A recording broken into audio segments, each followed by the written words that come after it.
Hi. Hello, friends, and welcome to our recap of Pride, the movie. Right. I watched it last I night also too, watched last night. just so I could be fresh in my mind. Yeah, What'd you think? it was good. I it was better than I thought it was. I wasn't really sure what to expect going into it. Um, yeah, I thought overall it was pretty good. I'm not a big history movie person. Mm, But this wasn't it wasn't like a documentary or anything. If it was a documentary, I probably would have no, fallen yeah. asleep, not gonna lie. But since it wasn't and it was just kinda based off a true story and had some Yeah. real characters from the real thing and all that stuff, it was kinda more yes, this is kinda good. So yeah, Okay. overall I thought it was pretty good. It's probably one of my favorite movies. I think I've watched it 5 times in the last 2 weeks. I always what's funny is I always try to watch it during Pride Month. It's like my Pride Month movie. And I always forget, so I either watch it right before June or I'll forget and I'll watch it the day after June. I'll be like, "Oh yeah, I got to watch Pride." I'll be like, "Wait, it's July 2nd. Shit. I did it again." It always just tends to happen. So, but I'm going to remember this time. I'm going to remember. I'm going to put an alarm on my phone or something and be like, "It's June 1st. Watch the fucking movie." So you at least say you could watch it during Pride Month. Yeah. No, but overall I thought it was a nice movie. Solid. Sweet. Yeah. Love You were it. right about Love the to see it. captions. The accents were a bit hard to understand, so I did have I captions told on. yeah. I had to put captions on because half time I'm like, oh okay, I don't know what's happening. Because sometimes my mom would be like, "Well, if we're watching it, she'll be like, what'd she say?" Yeah, So I usually keep it with the captions on, but yeah. So how was your week this week? how was my week? How was my week? Gosh, I don't remember. Okay, I tried.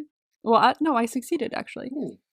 in putting in doing an all nighter to work on my room 2 nights ago. Not last night, but the night before. I stayed up until maybe I think I was I okayed myself to go to sleep maybe at 2:30, Mm-hmm. almost 3, and I worked at 7, so I had to wake up at 5 anyway. Oh, So yeah, I was so out of it at work that day, or yesterday. But I worked on it and I got a little bit done. I trashed what needed to be trashed, and now what's left is to put things in the boxes that need to ship mm-hmm. and put things in the bags or boxes that need to go to Goodwill or go to the garage. So it's still a shit ton to do, but Making progress. hopefully, yeah, I have 5 days left to do that. Not even. So, little bad. Pretty bad. But I'm trying. I'm trying to go as quick as possible. But, I don't even know what happened this week other than that. Honestly, I don't actually fully remember. Let me see. Let me see. I feel like I should write this shit down, you know? Yeah. Because I always forget. I went to Barnes and Noble and I got some books Cool. for the hell of it. Yeah, no, other than that, I have no idea. You know what I haven't done yet, though? And it's kind of bugging me that I haven't done it yet What? because I keep forgetting about it. I haven't finished the Our Sky episode for My School President. Really? I I think you'd be don't all know over why. that. I was all over it because I watched part 1. Mm. And I don't know if this is a spoiler. It's probably not. Okay, I watched part 1 of the second episode. Mm-hmm. And in it, they talk about they're filming a thing, it's for a project and stuff. And each of the things they're filming for is a different thing. And I'm like, but it's a different thing in the fact that it's BL related. And I'm like, so I was so excited to watch this. And I was like, yes. And then I was like, okay, I'll watch that tonight. And then I And you didn't. and then I didn't. So I need to sit down maybe tonight and watch it because I really want to watch it. And aside from that, though, the Boss and the Babe episode came out, which I don't really care Yeah. about since I didn't even finish it. But aside from that, the trailer or the promo for the Bad Buddy I know. I was gonna say episode Bad came Buddies out. next week. I haven't seen that though, so I'm so excited for the Bad Buddy. I did hear. No, I did hear that there might be a crossover between the Bad Buddy and 1,000 Stars episodes. Oh my god, if that's true, I'm so Yeah, excited. that might happen. I don't know for sure. I obviously will need to wait this upcoming weekend next week. I can't believe there's only 2 left. I know. And good into this 2 I can actually watch. I haven't been able to watch any since the first one, so... Well, actually, no, the Eclipse there. The Eclipse there, but... Me, I haven't been able to watch any since the Eclipse. You haven't... You've chosen not to watch My School President. Well, I have not chosen. I would never willingly choose to. Well, you have forgotten to, then. I have forgotten to. But... And then we each had one that we could each other mine watch, was Never Let Me which Go. Was you had Never Let Me Go, and I had My School President. Yeah. So it's just these last 2, and then we can actually like watch it and be like, "Did you see this? Oh my god!" Hell yeah! So I really do want to watch My School President. When we whenever we end up watching My School President for the podcast, because at some point I need to have you watch that. We should, whenever we watch like any show that either of us has, whether it's me for My School President or you for Never Let Me Go, we can watch the Our Sky episode at the end of it. We could chalk that on at the end. There's no point doing a whole Our Sky episode just for the 2 side episodes. Because we plan on doing it for the 3 we've both seen, The Eclipse, Bad Buddy, and 1,000 Stars. We'll just do one big one with those 3, and then when we finish one of the shows, Never Let Me Go, My School President, what have you, we'll just tack it on at the end for a bonus round. And then go from there. Yeah. It should be good. Because once you watch the My School President Our Sky episode, I want to play like a guessing game with you, but obviously we can't do it for a while. So, because there's like a fun guessing game that I want to see, like, if you can guess certain things. I'm excited. Like, I haven't even watched the rest of it yet, and I'm still excited about it. So you're like, oh, they gave it the guessing game. Bugging me. I want to watch. Okay. There's a guessing game! Well, a guessing game for, like, you, not for the show, but like, it's just like while you watch it, see if you can guess this. I have no idea what you're talking about because I've not seen the show. It'll be, it was so fun because they were describing shit, and then I was like, oh, that's this! Like, it's just so, like, it's a thing. I'll take your word for it. It'll be fun. But, honestly, I don't think anything else happened this week. Not that I know of. More ATEEZ promos came out for, like, the new album. I'm very excited about that. That's gonna be absolutely mental. I still haven't heard anything from the title track, which is bouncy. But I'm very excited to hear something from that, like whether it be from the teaser or something like that. I want a vibe, you know? Like, I have no vibe of what the song is gonna sound like at all. I feel like it'll be very bouncy. I mean, you think, be bouncy. But they could pull something out from under us and be like completely different. Oh no. In the comments underneath the title track reveal for the name, everyone was like, let's go, it's time for the ass shaker that is bouncy. It's like, it better be. It's called Bouncy. It's gotta be. I am very excited. But we're not there yet. It's not until June 16th, I think, that it's released. So we have some time. There's a new Stray Kids comeback that's coming first, but I don't know when that is. I just watched the teaser today, so. Anyway, how was your week? My week was pretty meh. Like, I mean, it wasn't like anything really bad happened. Nothing really good happened either. It was kind of just like a regular, boring work. Just like regular grind and all that stuff. I'm so tired of boring work weeks. At least if something bad happened, there's a story to tell. But like, there's not even a story to tell. It's just work. Like, it was just a regular work. Nothing new and exciting happened.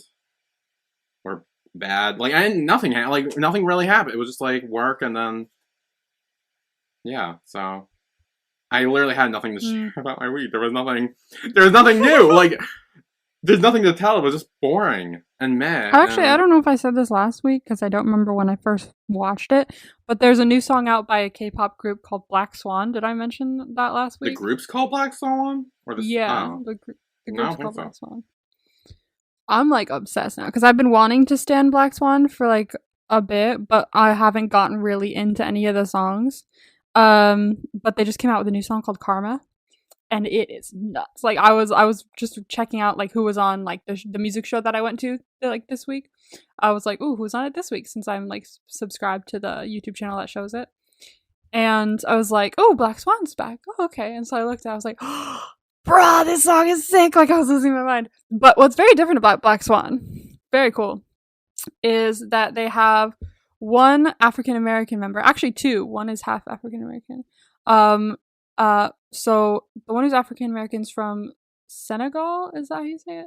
And she was raised in Belgium. Oh. And the girl who's mixed, or she's biracial, she was born in the US. And let's see, what's another member was. I think there's another member who's Brazilian and German. And then there's another member who's Indian. Oh, cool. Absolutely nuts. I was like watching, I was like, whoa, this is like so cool. So I'm very happy that I can stand Black Swan now because I really like one of the songs. So I'm like, I'm in. I will totally watch like shows and stuff like that. Yeah. Very cool. I like the new song. So that is something that happened this week because I thought I'd share that because that was a big part of my week. I just keep clicking on videos from them now. Nice. Boring ass week. I know, real boring. Yeah, we'll have a lot to share like after because it'll be what 3 weeks from that we're off for, or 2 weeks that we're off for. Yeah, I think a good 2 weeks. Yeah, so we'll have a lot to share when we get back. Hopeful. I mean, you think I have nothing planned during those 2 weeks. You're gonna be like, and still I have nothing. I mean, yeah, I know some things happen, but I don't know when that is.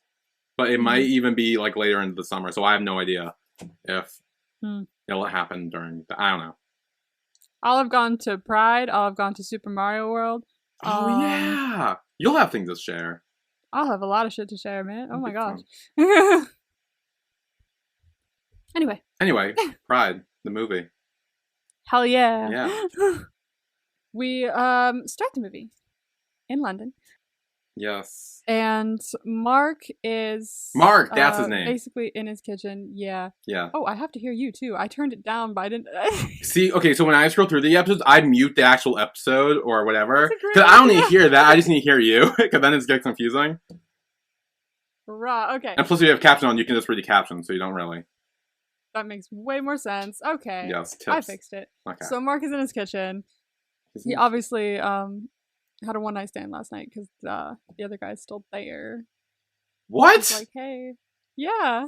What did you? Did you even watch this? I swear, I sent you a picture of it. I found it. I do not remember. I thought the beginning was just a parade. No, there's a little bit right before it. Did you not watch that? I swear, I swear. It was like 2 hours exactly, and I watched it all until the credits started rolling. Right? So weird. How long is this movie? Did you get like an extended cut or something? 2 hours exactly. Okay, then no. Well, I might be stupid. Okay, there was a part in the beginning where Mark is in the kitchen and he sees on TV, on his little TV, that the miners are striking. This is like, you know what it is? It may have been I didn't put together that with Mark yet, because since I didn't know who that was, I kind of like didn't put together they're the same person. That might be it, so I kind of just like ignored that part or forgot it. I'm gonna blame it on that. Okay, continue. Sorry. But there is another guy there, and he's like, hey, I left my number. If you wanna meet up at some other point. And Mark does not reply at all because he's like not really that interested. He's way too focused on this story about the miners and Margaret Thatcher on TV being like, hey, I should be a firm leader. I fucking hate Margaret Thatcher. What? I hate Margaret Thatcher. I have issues with him too later on, actually. There were the moment I noticed and then no, not Mark. What? I love Mark. What are you talking? Wait, not Mark. Who did you just say? Margaret Thatcher. I think it's Mark. And then his last name was like Athop or something, right? No, it's Ashton. Same thing. It starts with an A. I swear to God. Okay. Okay, I have an issue with him later on that I kind of like was like, ooh, that's not like. We'll talk about it when we get there. Okay. It's a little. It's kind of hypocritical, but also it's kind of like, ooh, that's not good. We'll worry, get there. I'm ready to counteract it. We'll see. Okay. The amount of shit I've watched with this movie, I'm ready. Okay. Continue. Anyway, move on to the other people. So he gets kind of a spark in his eye, kind of an idea. He grabs some buckets and heads out. And one of my favorite movies that I saw this, when I first saw this movie, I thought, oh, it's going to be this kind of movie. This is going to be fun. Is when he's walking through his apartment area here. And the guy's like, I've spoken to the police about your deviant parties or something like, or I've spoken to the council about your deviant parties. He's like, there's no need to do that. We'll just knock on the door. We'll let you in. I remember that part. Okay, that part I remember. I remember that And the part. guy's like, he's like, they're sending the police. Like, I do hope so. Yeah. Okay. Yes. Okay. See. Now I'm remembering things. Now we're That was when I really started. I was like, okay, here. That's the character we're following. Okay. That is the character we're following. Yes. He's got all these buckets and he's heading out. Yes. We then cut to Joe, otherwise known as Bromley. Bromley. Yes. Yes, because he's from Bromley, so they call him Bromley. Oh, I thought his last name was Bromley. No, he's from Bromley. I didn't know Bromley was a place. That's the area of London that he's from, I believe. I don't know if Bromley's in London or not. I'm not entirely sure. And it's his birthday. He's getting presents. He's opening presents. He's got a camera, which will come into play later. Yes, he's turning 20, correct? 20. And then at the end, he turns 21. Correct. Yes, okay. We're all going somewhere. Bromley's not catching a train as well. I'll just call him Bromley because I'm used to it. Yeah, Bromley, it's fine. Bromley is catching the train as well. Everyone's heading somewhere. And where they're heading is, in fact, a Pride Parade. It's more of a march. It's the Pride March. Because this is the 80s and it's not a parade, really, yet. It's more of a march because it was like that back then. Let's see. We got everyone marching in Pride. They got the cool-ass signs with, like, you know, fighting for equality, things like that. Yep. Bromley kind of gets pushed into it. And he's like, shit, I didn't mean to, like, because he's a bit nervous about it being, you know, first march, first Pride, first time, like, out in the gay community. It can be a little intimidating. I remember my first Pride, I was, like, a little nervous because I was like, oh my god, this is, like, I don't know what am I gonna have to do? But it's just a parade, so... Especially in WeHo, it's just fun. You just, like, walk down the sidewalk and it's like, let's just watch the parade. But obviously in the 80s, not like that. Mm-hmm. So then we meet Mike, who's got one of the signs, and he's waiting for everyone else. No one's here yet, so he's given him half the sign. And the sign just says, queers, better blatant than latent. And meanwhile, while he's holding this, Bromley's like, I mean, I didn't want to be too visible. Yeah, and he's like, and it's got this giant block letters just on this side. So, a bit visible now. Yeah, he says he's actually from Bromley, and the train is further out than people think, so maybe I shouldn't be here, maybe I should go. Trying to talk his way out of it. Yeah. So he can go home. But then everyone else starts coming in, and we meet, like, 5 billion people at once. It's a bit chaotic. Yeah, they're the big group, and then, Yeah. This is how you see, like, it's like, oh, wow, these people are just, like, all together in one group. And then Mark shows up with his buckets. Yes, Mark is there. Steph, I think, is there. That's her name. Steph is there. Steph is there. Jeff is there. And Mike is there. Okay, which one's Jeff and which one's Mike? Jeff is the one that all the little kids liked playing with his hair. Yes. Yes. So they've all shown up. So Mark has an idea. He's like, we could maybe help the mining communities. We've got buckets. Let's collect some money. It's a great idea, right? He says, he's like, what do I do with this banner? He's like, give it to the lesbians. They love a banner. Which I find pretty funny.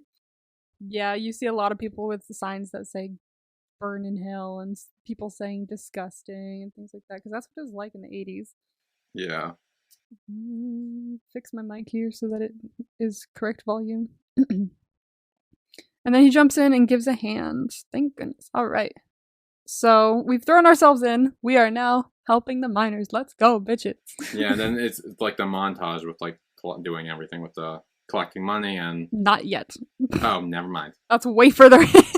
Really? I thought it was like right away. Bro, what movie were you watching? I swear I paid attention. Okay, what happened? No, okay, hang on. Maybe I forgot things. What else happened? It's the party now. There's like a party at the like upstairs up from the bookshop. There's a bunch of people there, and it's where Joe really first meets Steph. Yes. Yes, that's when you sent me the picture. This shot right here was when you sent me the picture. He says, I've never met a lesbian before. Poor sweet Bromley. He brings up that it's his birthday today and that he's 20. And she was like, you're not allowed to like be walking around here then saying that you're 20 because 21 is the legal age for gays and lesbians at that time, homosexuals in general. Which Which is I did not know about. interesting. I did not know Yes. that was a thing. That's very interesting, isn't it? Like, so what if you're 16, you can like go around and do shit that any normal legal person would be able to do, because 18 is now the drinking age, I think, in the UK. I don't know if this has to do with drinking. What? I don't even know. That's weird because it's like you're like, yeah, you know, you're still a minor. I'm like, he's 20 years old, and then Yeah, exactly. But I was not like, if you're wait, gay. I'm so confused. Yeah, So so apparently, interesting. if you're gay, that you had to be 21 before you can be like, yeah, see, totally. Like, it's sucky time for the LGBTQ community. We then go down to the bookshop where we talk more about the miners' strike and everything like that. Mark is trying to get everyone to join in because he's like, hey, the police aren't really here much these days. You want to know why? It's because they're over there messing Yeah. with the miners. And I love his sentiment because it's like, yeah, like obviously we all get this shit all the time. So why should we be happy that someone else is getting this shit and we're not? Like if someone else is getting this shit, we should help them because we get it. Mm-hmm. We understand what it's like. Even though they're two very different things. Like one is like the LGBTQ plus community and the other is like coal miners from like very conservative areas. Yeah. A lot of people start walking out because they don't want to help because they've been ostracized by people from, their own hometowns where maybe there were coal mines and stuff like that. They're like, of course not. Miners aren't going to help us. Why would we help them? Yeah. But what I've always loved about this and what I've always loved about Mark is that it's like, who cares? Like if they wouldn't do this for us, the point is we're doing it for them. And in a show of solidarity with another community, maybe they'll show that in return. That's not what we're thinking about right now. We're just thinking about helping because that's the right thing to do. I love that. We pull in some people. We've got a list. Everyone. We've got the founding members of lesbians and gays support the miners. The handful of main characters. The handful of main characters, they are our founding members of lesbian gays support the miners. And Steph says, terrific, let's bring down the government. And then, yeah. Yes, I remember that, yes. It's a great quote. Yes, then is the montage. We try calling, they hang up as soon as they hear the name of the support group. Yes. So it seems like they're doing good collecting the money, but they just don't have a good time actually giving them the money. Like it's hard to. Yeah, they're collecting money. They can get a bunch of money for this, but the mining union just won't take it.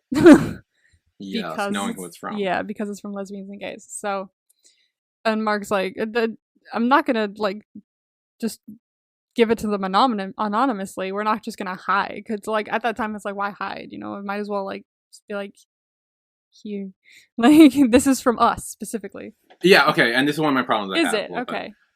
So it kind of shows that because you were talking about earlier, we're like, oh yeah, he cares about helping the miners and everything. But then when it came down to, we could just give it to them anonymously and then we could still be helping them without them knowing it's us. And he's like, no, we can't do that. They need to know it's from us. Which on the one hand, I kind of get as like, trying to like, the miners and LGBTQ have a common enemy with the police and all that. I get that. But also it kind of shows that he doesn't really want to help them if it's not really helping himself as well. There's a scene later when he's actually talking to all of them and he says like, oh yeah, no, like, we're not asking for anything in return. We're just trying to help you. And it's like, goes back to this scene where I'm just like, no, but he didn't really like the point is to be giving the money to the miners to help them. And I feel like him not even wanting to do it anonymously, knowing it would probably work and they'd have it rather than, it kind of felt a little hypocritical when he talked about it later, but also just like, it felt a little like he was expecting something in return. Like, it kind of shows a whole like selfish, selfless act of giving the money and stuff. To me, at least. I see what you mean. And I think that's part of his character. Yeah, like he's a human. He's obviously gonna want like something in return. But it's less about what he wants in return and more than it is what he wants for the community in return. Because if you just giving the money to the miners, yes, they'd get it. And yes, it might help.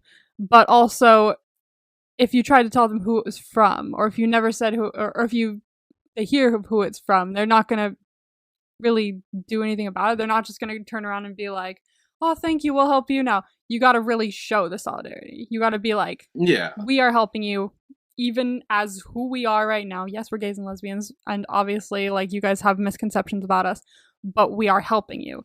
And so we want you to see that we are not, the enemy here. We're not these horrible misconceptions that you make of us.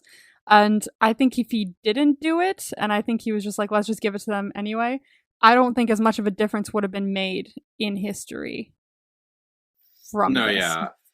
No, I do agree with that. It just like, well, watching it the first time, I was kind of like, that seemed like it almost seemed like he had like another agenda of trying to help like LGSM, and like I get that he wants to like promote that and do all that stuff. And again, I think in his mind he wants LGSM and the minors to work together against the police because they right now it's like enemy of my enemy is my friend. And right now they both have the same enemy of the police, and it's like that's what they were trying to do. But yeah, it just like first time watching it, I was kind of like, yeah, this kind of feels like he's also out for himself as well too, or the community and all that stuff. But yeah, no, again, I get that if that had happened, this whole movie wouldn't have happened, and like, all the stuff in history and, all that. So, it wasn't that big of an issue. It was something I didn't notice watching. I would like wanted to point out. Yeah. He's a very big, like, as someone later on, at some point, I think it's in the gay bar, calls him a commie when he steps on stage. So he's very much, that's kind of who he is. He wants everybody to be equal, everybody to be helped, everybody to be, like, on, like, equal footing. He is very much a big activist in that sense of the word. So as long as it helps them, he'll do it. And as long as it helps someone else, he'll do it as well. So now we've got an idea. So they're not taking the money. The miners are not taking the money. At least the mining union is not taking the money. So now we have an idea. What if we just give it to one specific mining town? Maybe they'll take the money. And, like, the whole mining union won't, obviously, and we can't get through to them because they've got, secretaries upon secretaries, and it's very hard to get through to someone who will actually take the money. So why don't we just call the town hall of just any little mining community? And they ended up calling a town hall in Wales. I think the town is called Onlwyn. I don't know because I don't know how to speak Welsh. There's a lot of consonants in Welsh words, so I apologize if I, say any of this wrong.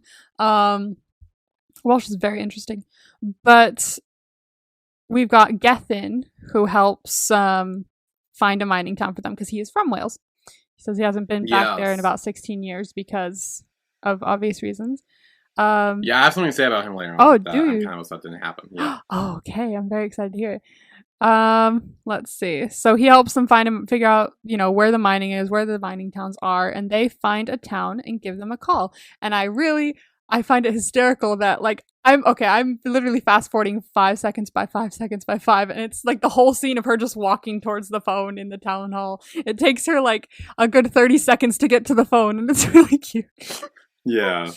But what I do like is that you can kind of hear in the phone, I've noticed, later on when Di meets them in the next scene or so, he says you get a garbled message over the phone. We weren't even sure what their group was called. And you can actually hear on the phone them speaking, and it's kind of garbled. And you can't really hear them say lesbians and both minors. So I like that little detail that they included in there, so to make it... Yeah, so it would actually garbly and not just them making it up, so... Exactly. And obviously it works because they're all happy and cheering afterwards. And now we're waiting for one of the men from the village to come meet us at a cafe. And he does say, LGSM, what does that stand for? So obviously he did not know. I think he says he thought the L stood for London or something. Yeah, he did. He thought the L stood for London. And, I mean, who knows who would have come down or if anyone would have come down if they did hear lesbians and gay sports minors over the phone. Can't tell that for real, but honestly, I think they would have because he would have. I don't know if he brought it up to the council if they would have voted for them to take it. No. Yeah. But he seems like a very upstanding person. Yeah, a lot of these people do seem very like supportive and very like Yeah. chill, like with whatever. Yeah, And they once you don't really start to care as long learn as more like about like people who are different from you, your bias starts to go away. It's like, oh no, this is just another person I know. They're sweet, yeah, you know? So they become more knowledgeable and more supportive throughout the movie, which I really like. He's like, obviously, you know, I am surprised by this, but like, thank you very much for the money. Absolutely, we'll take it. And he said, go say thanks to your community for me. And Mark's like, how about I'll do you one better? How about you come to my bar and you thank them yourself? So yeah, we head to the bar. We head to the gay bar. And he steps on stage to say thank you to everyone. Obviously, with the misconceptions that the gay people have as well. He's kind of like, oh, like jeered at and stuff like that. So it's a minor. Like, yeah, they probably don't like us. And even Jonathan at one point was like, if you don't like it, you can go home. He's like, no, I do like it. I'm having a wonderful time. yeah.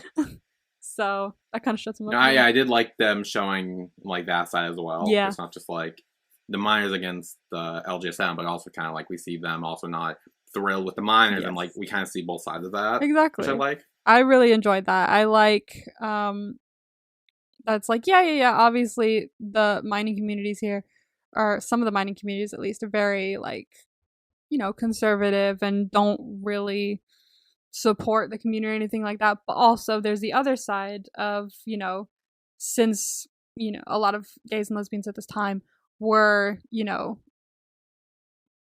I don't know what the word is, like bigoted against. I don't know the word, but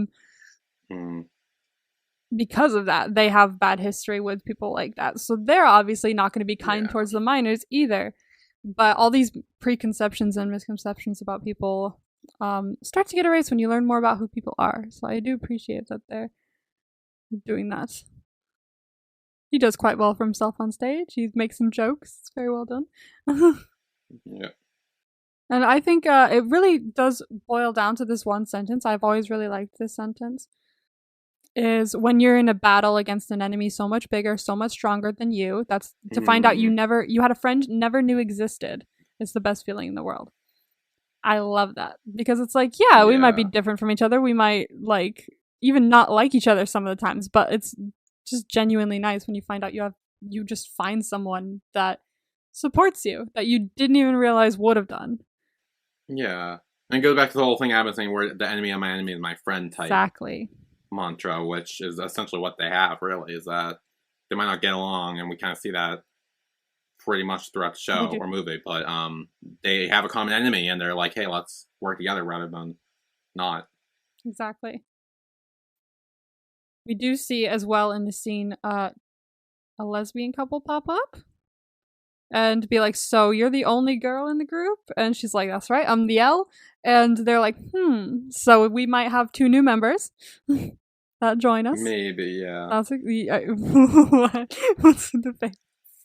I mean, they start off as members, but then later and then they break off. Yeah, they do. Yeah, so it's like not really members. They do, but yeah, they were members, but then they break off and want to make their own group. So yeah. And we also see during this scene that Joe / Bromley suggests that he be their new photographer because Mark said they were looking for a photographer, and he's like, I just got a camera for my birthday, which we saw, and I can do that. And I really like that he's the one who gets to do that because then you see all the photos later. Granted, you see all the photos later, mostly in a negative light once they're found. Yeah. But I do like that all those photos just like contributed to this entire journey. And it's so interesting. He took all those photos.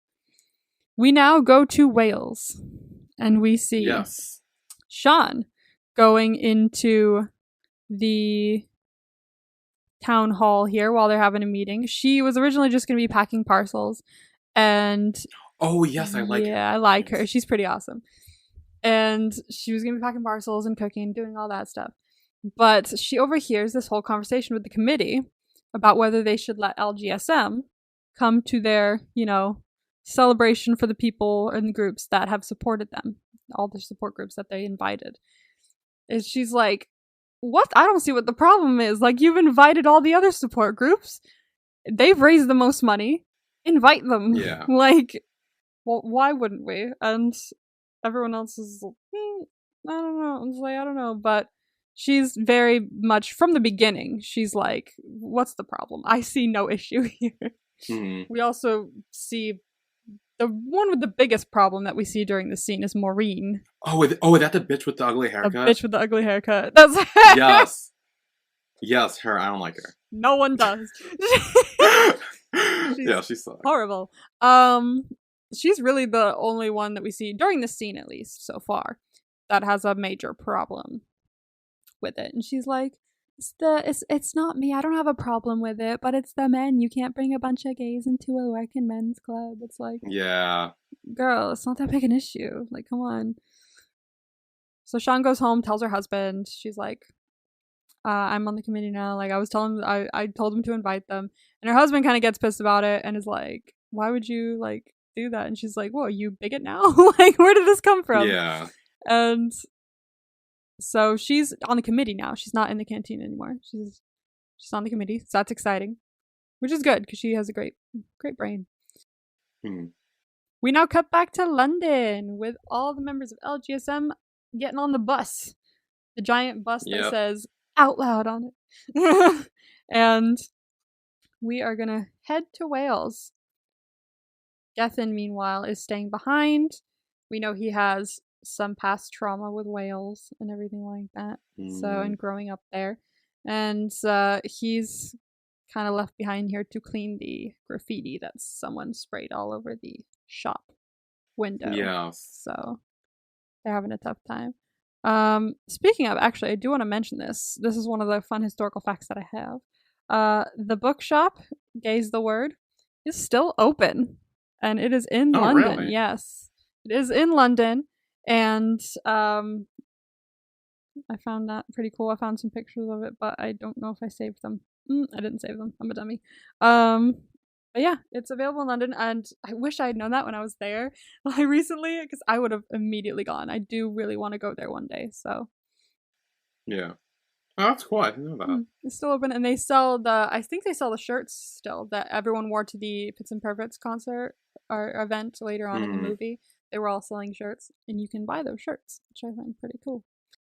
And now, back in Wales, Sean is trying to put up posters for LGSM's appearance night. They're like, LGSM's coming. Support group tonight. Sorry, there's an answer. I don't know if I got it. It's gone now. So then there's a support group tonight. So she put it on a piece of paper and stapled it to the board. And her friend's like, you should have done that a bit earlier. I feel like more people would have known about it if it was done earlier. She's like, I did do it earlier. Yeah, keep saying it takes down. People keep tearing it off, and it's pissing me off. And I think we know who keeps tearing it down, judging by her judgmental slamming of the cigarette trays. Yeah. And while she does that, Sean puts like 50 billion staples into this thing to make sure it stays. I think what she should have done is not just do the outside, but do the middle as well. Just a bunch of little middle pieces, because then it'd be way harder to take off. Yeah, oh yeah, like if you staple literally everything, but then you also might be harder to read too. They're stapled in that. But no, I can get what you mean. Oh yes. This is probably one of my favorite parts of the movie. I quote this all the time. And it's when we're singing Every Woman is a Lesbian at Heart. Oh, yeah. This is my favorite part. It's so funny. It's my favorite part, but it's like, I quote this all the time. And I just love the fact that one of the guys is like, well, you can't just make generalizations like that. My mom's not lesbian. She's like, how do you know? He's like, how do I know my mom's not lesbian? Really? And I like that at the end of the song, they include... yeah, they add in, like, even his including mom. Reggie's mom. Every woman is a lesbian at heart, including Reggie's mom. I love that. That made me laugh. No, I thought that was funny. So hard when I first watched it. All right, we have made it to Wales. We got a bit lost because imagine life before GPS. You had to read the map. The book of maps. I could never.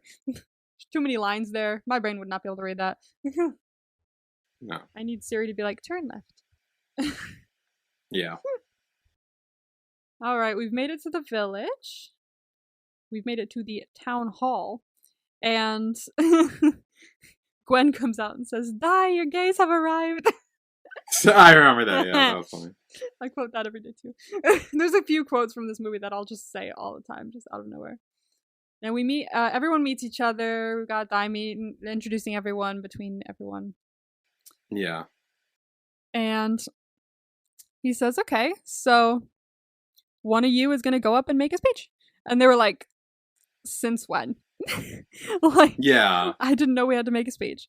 And Mark's feeling a little more skittish than he usually does here, since this is a more Yeah, conservative I noticed area. that. He's like, oh, who wants to take charge? I'm It's like, like, aren't you yeah, gonna he was do like, does it? Aren't anybody else you? feel like appointing themselves leader other than me? And he's like, yeah, I didn't think I so. mean, it makes sense. I mean, he had him to give the speech at his bar, Exactly, so it's no. like He was going to I mean, it anyway. makes He was going to yeah, anyway. it He was makes just like, oh, God, do I have to? yeah, But he does. So he hops up on stage to introduce himself and the group and tries to make a few jokes and doesn't go well. nope, This doesn't come across with this crowd. This is a little bit of a crowd that doesn't work with the jokes here. Not used to LGBT jokes. And pretty much once he's done with the speech and the music starts up again, a lot of people get up and leave because they don't want to be in the yeah, same area as them. Oh, some parts of this movie are hard to watch. Now, we're back home and Dai's hoping, he says to his wife, he's like, I hope that, like, once everyone's mushed in together, we'll start to mix, it'll start to be way easier. His wife looks a little doubtful. yeah. So yeah, I don't know about I don't that. know, but we'll see. So as they're sleeping over, Mark says, we are not going anywhere, because like a lot of people are like, why don't we leave, like why don't tomorrow Yeah, before dawn, like I was like, I'm not talking about running away, just a dignified exit. He's like, no, I came here as a member of LGSM to help this place as best I could. This is the farthest we've gotten. I'm not leaving now. I'm coming here with what I set out to do. And everyone agrees, thankfully. No one leaves. Everyone's like, you know what, me too, I will stay. And we go on a field trip to a castle.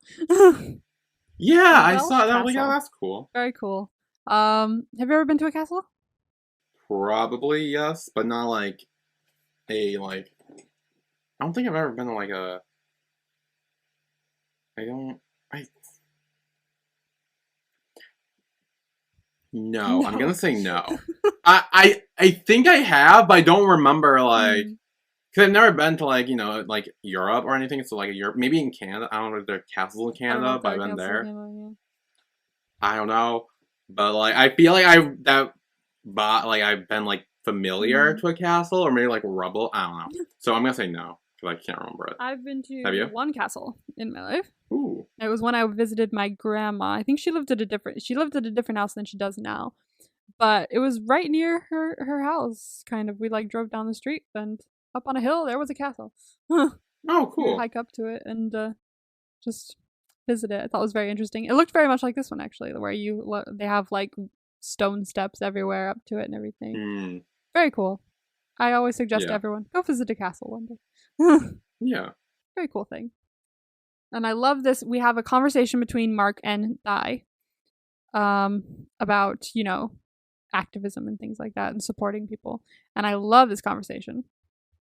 And Mark says, I've always thought about this. What's the point of supporting gay rights but nobody else's rights? What's the point of supporting workers' rights but not women's rights? Like, it's always never made sense to Hmm. me, which I absolutely love that mindset. I try to have that mindset.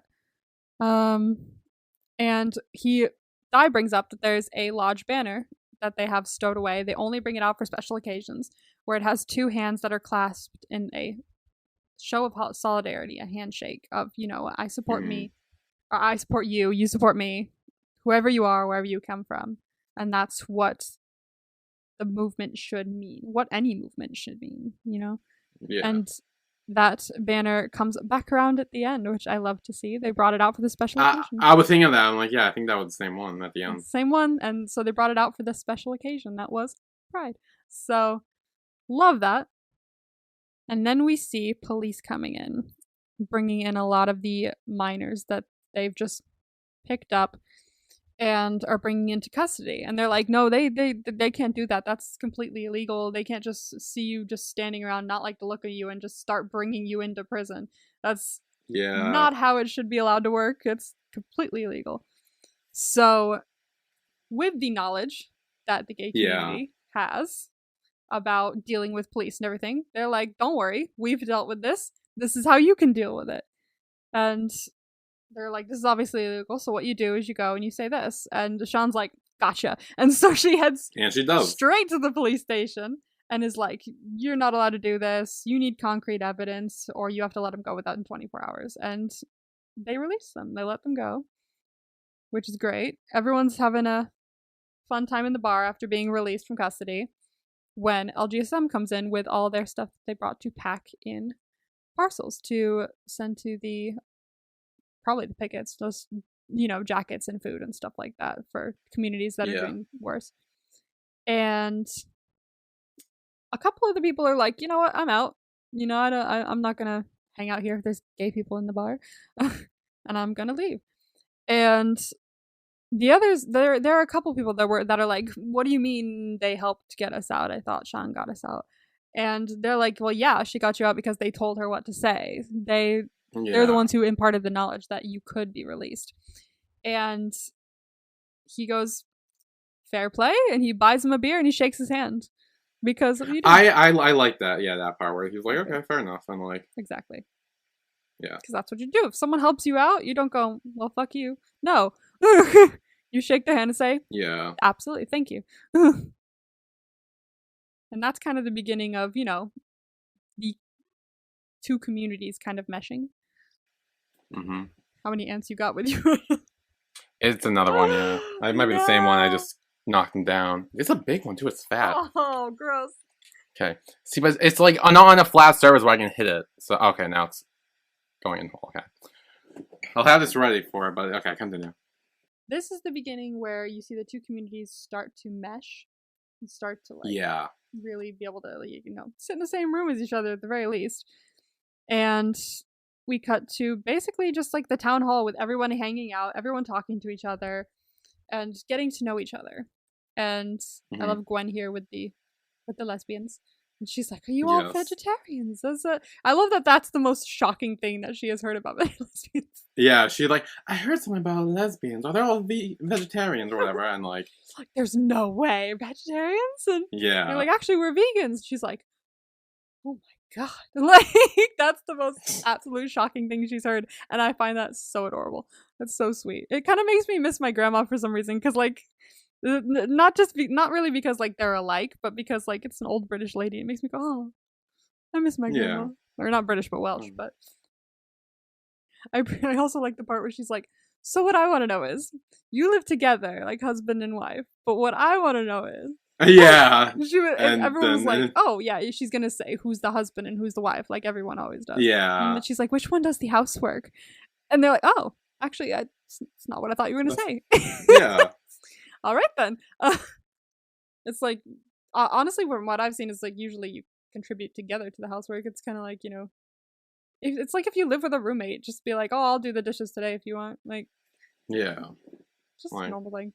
But back in the 80s, obviously, especially like 80s in South Wales or something like that, it's more like all the wife does all the work and things like that. So yeah. And we cut to Miss Maureen with the shit haircut. Oh my god, the bitch with the ugly haircut. The bitch with the ugly haircut. That's what she's gonna be called from now on. Yeah, I didn't know her name. That's why I referred to her as. Oh gosh.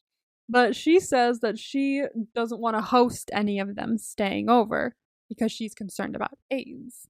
And they're like, what? Like, she's like, no, it's very serious. Like, the government is talking a lot about it. It's a very serious matter. And they're like, oh my god, okay, if you get AIDS, I will nurse you myself. But how you're gonna get AIDS from a couple of sleeping bags in your extension, I don't know. Because, like, that's not how you get it, dude. But back then, people were very misinformed about it as well. They just thought, oh, gay people have it, they could impart it on me. Like, no, that's not how it works. Yeah. It's just another sexually transmitted disease. It's just more dangerous. And they're like, oh, they're getting along very well in there. I don't know what your problem is. And she's like, doesn't look like it. And so we go outside, and they're actually not sitting together at all. Like, it's actually not as meshed as we thought it was. Everyone's sitting on opposite sides of the room. We got the gay people on one side. We got the heterosexual people or the minors on the other side. And she walks straight up to one of them and just goes, "Get over there and find a gay or lesbian right now." Yeah. And he's like, "I don't want to give them the wrong idea." And she's like, "Right, because you're so irresistible." I love her. I love her so much. Because she played Umbridge as well in Harry Potter, and Umbridge I haven't seen that. You've never seen Harry Potter? We've had this Have conversation. we? Yeah, I know. We have. God damn. You need to watch Harry Potter. I haven't seen a lot of movies. You would also hate Umbridge, trust me. Everyone does. It's like a universal, it brings us all together. Umbridge is just horrible. She plays Umbridge, and so like seeing her in a role where she's like nice and kind of funny, like it's nuts. It's weird. Umbridge is a bitch. And now everyone's dancing on the dance floor. Well, all the women are dancing on the dance floor. No men are really dancing. And he's like, where are all the guys? And she's like, oh, they can't dance. Like Welshmen, they can't move their hips. Welshmen don't really dance. And he's like, why don't we show them what they're missing? And he has a whole ass dance routine that he does. Yeah. Throughout the entirety of the bar. And everyone loves it. Everyone stands up and claps afterwards. I was like, hell yeah, let's go. So this is kind of bringing people together. Everyone's getting closer. It's good to see. Yeah. So we see Carl, I believe his name's Carl, talking to Jonathan off in the distance, and his friend is like, what the hell are you talking to him for? Like, we're still a little iffy here. And he's like, I'm gonna have dance lessons. He's like, you're gonna learn to just hop about like that? Come on, that's like, you can, no. And he's like, okay, I'm not gonna sit around wishing I could speak to Debbie Thomas and wish I could speak to all the pretty girls out there, or I could do what he just did and get their attention with dance. Like, why not? Like, let him impart his knowledge on me. And it's like, hell yeah. His friend, I like that his friend later is like, I know, and then he's like, I'll teach me how to dance. Like, never mind, can I learn how to dance, please? Yeah, I like that. Then we got the bitch with the ugly haircut, talking shit. And she's like, obviously people are gonna start talking about this. We're gonna get made fun of. Your father would never have stood for this, which we've never met their father because he's dead. Well, he's dead, I'm assuming. He is dead. Yeah. However, I don't trust her as much as I trust Cliff, we met earlier. Cliff was the brother of the dead guy, yes. I'm assuming? And he says later on that his brother wouldn't have, like, thought like that. He's like, if this is what you think my brother would have done, you're wrong. And I'm like, I trust him more than I trust her. I was gonna say, yeah. And if he believes that his brother would do good, then I genuinely think his brother would do good. And Joe is gonna be sleeping in Sean's house. And her husband kind of goes like, hi, how are you? Yeah, I know, yeah. She's like, you don't need to do that. He knows you're heterosexual. And now we are back in London. Joe has entered his house being like, oh, I'm back from the pastry extra school thing. Yeah. The residential course of pastry. And he has pastries to back that up because the group gave him pastries. Smart. Very smart. We're continuing that lie because we have to. We also see another montage of how things are going in the meantime. So, packing parcels over in Wales, and everyone's fighting on the pickets. Over in London, we have Joe exchanging his discography. He's taken a bunch of his records. I have records. I should know that. Taking a bunch of his records down and putting up new ones that he's maybe heard at the club, or ones that he's more exposed to now that he's around other gay people. So I do like how much we see him change throughout the movie as well. Like, very slowly, very little by little, but we do see him change a little bit and become more confident. We see him smiling a lot more. I love character development, even though this is like not a character, it's a real person, but like I love to see development in people. Collecting more money, printing more pictures. We are hiding the pictures and all of our memorabilia in the book of children's rhymes and nursery rhymes. Oh, that one? Yes, it's a book of nursery rhymes, which is why she reaches for it in the later part. Yeah, we see later. Later on. But he hides it in there because he figures no one's ever going to open this book, at least not while I'm here. Like, it's nursery rhymes. I'm fine. However, his sister has a baby, so we see that come to fruition a bit later. Yeah. But that is his hiding spot for all the photos he's taken for LGSM. It is now Christmas time. Stand Christmas. And basically, like, a couple of them are like, I'm not going home. There's no way I'm going home for Christmas. I left home for a reason. And let's see. Joe has gone home for Christmas. And meanwhile, his sister and her husband and the baby are there. And his husband sucks. Her husband sucks. Yeah. He's kind of a dick. We see he makes an AIDS joke. It's not cool. It's honestly kind of a dick. Which is said later, thankfully. And we also see Jonathan and Gethin's house. And we get a call from Havina in Wales. And she's like, oh, thank him for the beautiful card that he made us. It's so sweet. And it's basically a picture of Jonathan, like, naked. Like, he drew himself naked. With, like, a stocking over his... With a stocking over his... She's like, my husband loves it so much. Yeah. I love it. And she notices that he has a Welsh accent. She's like, oh, you from Wales? He's like, oh, yeah, it was a long time ago. I haven't been back in a while. And I believe she says Merry Christmas in Welsh. I don't know if she says Merry Christmas or something else. It might be Merry Christmas. I don't know. Let me double check that, actually. But this is what I want to talk about. Okay. I thought that she was going to be his mother. Oh, yeah. No, this isn't a drama. You've been watching too many dramas. I know, but I thought it would have been like a really cool connection because it's like, I don't know. Because she's like, oh, did I pick up a little Welsh accent? And they kind of like hinted at that, and then it would have been like, I don't know. Yeah. I thought that would have been cool. That was I see what you mean, but that's so drama. I can tell, like, if you watch so many dramas, because, like, that's something that totally would have happened in a BL. I mean, yeah, but that would have been so good, though. It would have been such, like, a twist, because, like, I don't know. True, but the reason he hasn't been home in years is because his mom rejected him, so... Yikes. Did she reject him, or did he run away just, like, out of, like, fear, or, like... We don't know fully. Because when they reunite, spoiler alert, she's fine. Like, there's no, like, real issue there. So it's like, we don't, I mean, at least from what I remember, I don't remember. See if there's an issue. We don't see it. We just see that later on she does come around. And yeah. So I do like that they reconnect later on. But I've looked it up, and it is Merry Christmas in Welsh. Ah, yes. Nadolig Llawen. I don't know how fully I'm saying that right. I'm going off of how she says it. But Welsh is a very interesting language. It's got so many consonants. And I don't know how to pronounce any of those words. So go off, Welsh people. Like, interesting language. Yeah. And when she says Merry Christmas to him in Welsh, you see him, like, pause and be like, wow, it's been a very long time since someone spoke to me in Welsh. Like, this is a part of him that he lost when he left or was forced to leave, depending on what happened. Yeah. It's a part of him he hasn't had and he has lost and he hasn't seen in a very long time.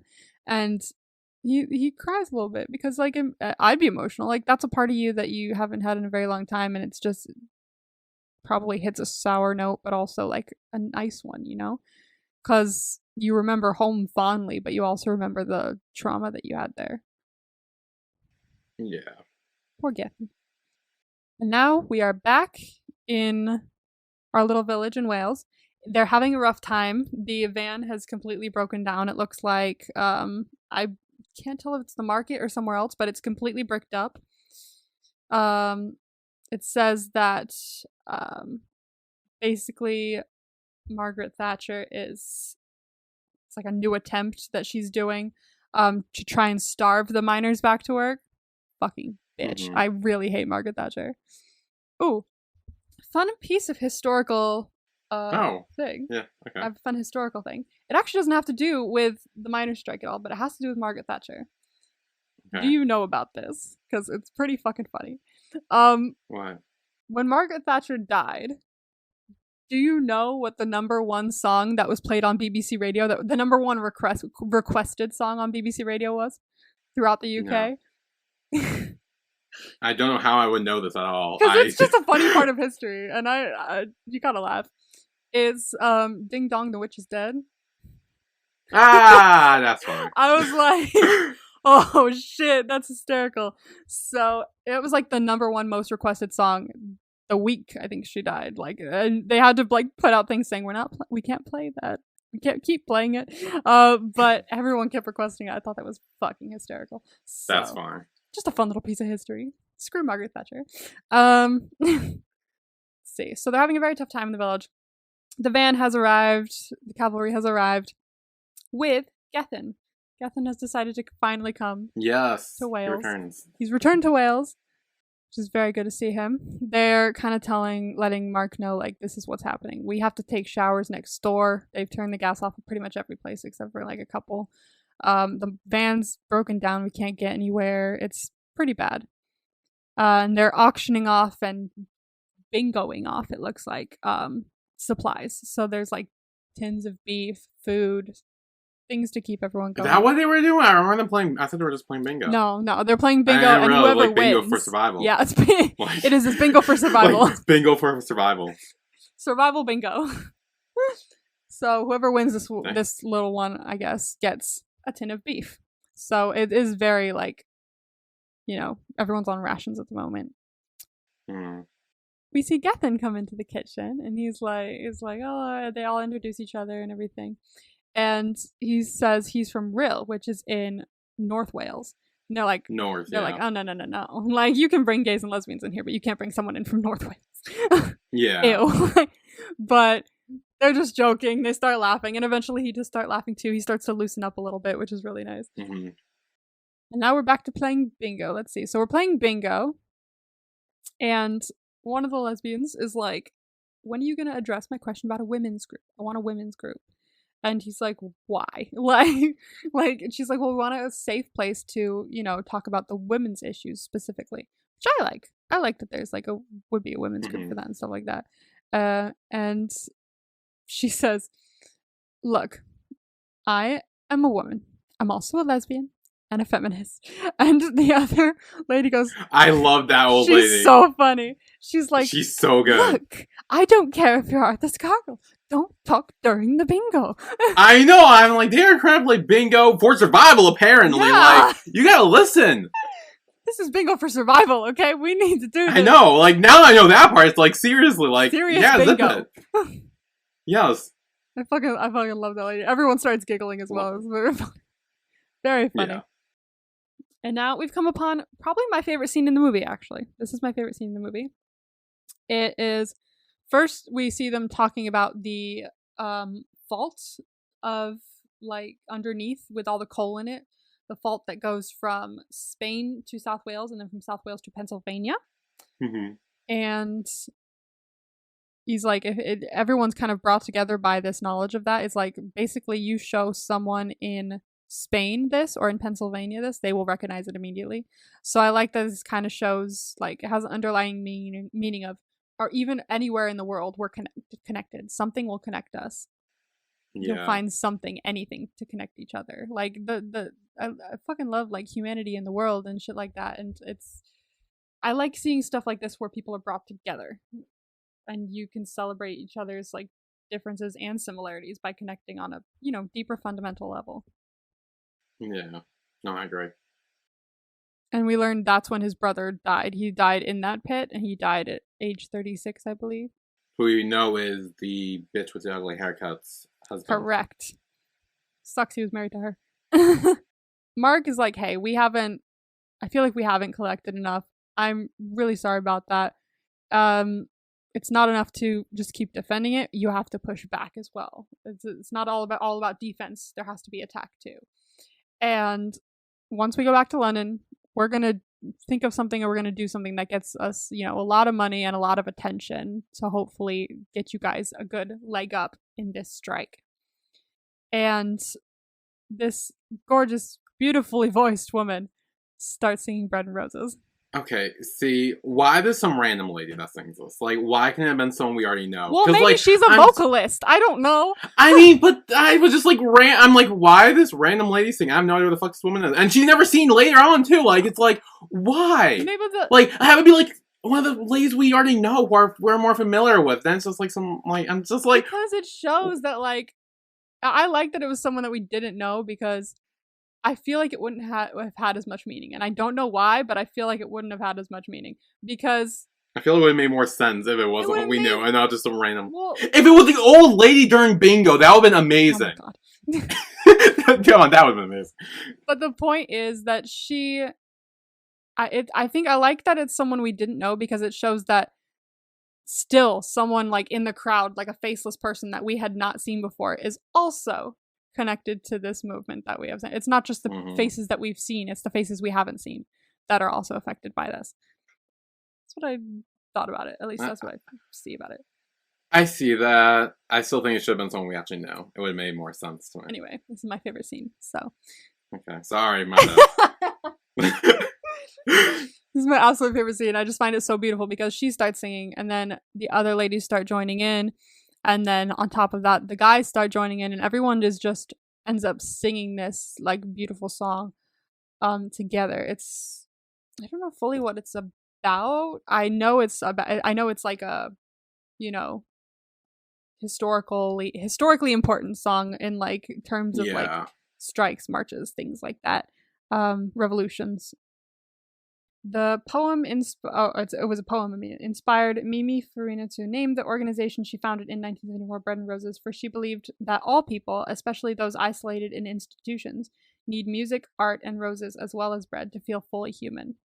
So it's kind of like a song that like brings people together during like, you know, a fight, a revolution, things like that, to kind of unionize everyone, so to speak. And I just freaking love that. This whole scene is just like gorgeous. Never has there been a more beautiful rendition of the song, because I've heard this song before. It's just absolutely gorgeous, and I cry every time I watch this scene, because you see people like actually coming together, and I cry every time. And near the end of the song, these fucking dumbasses come storming into the building. Oh, yeah. Aren't they the bitches with the ugly haircuts children? Yes, they are. Yeah, I knew that. They come storming in, and they're like, go back to where you came from.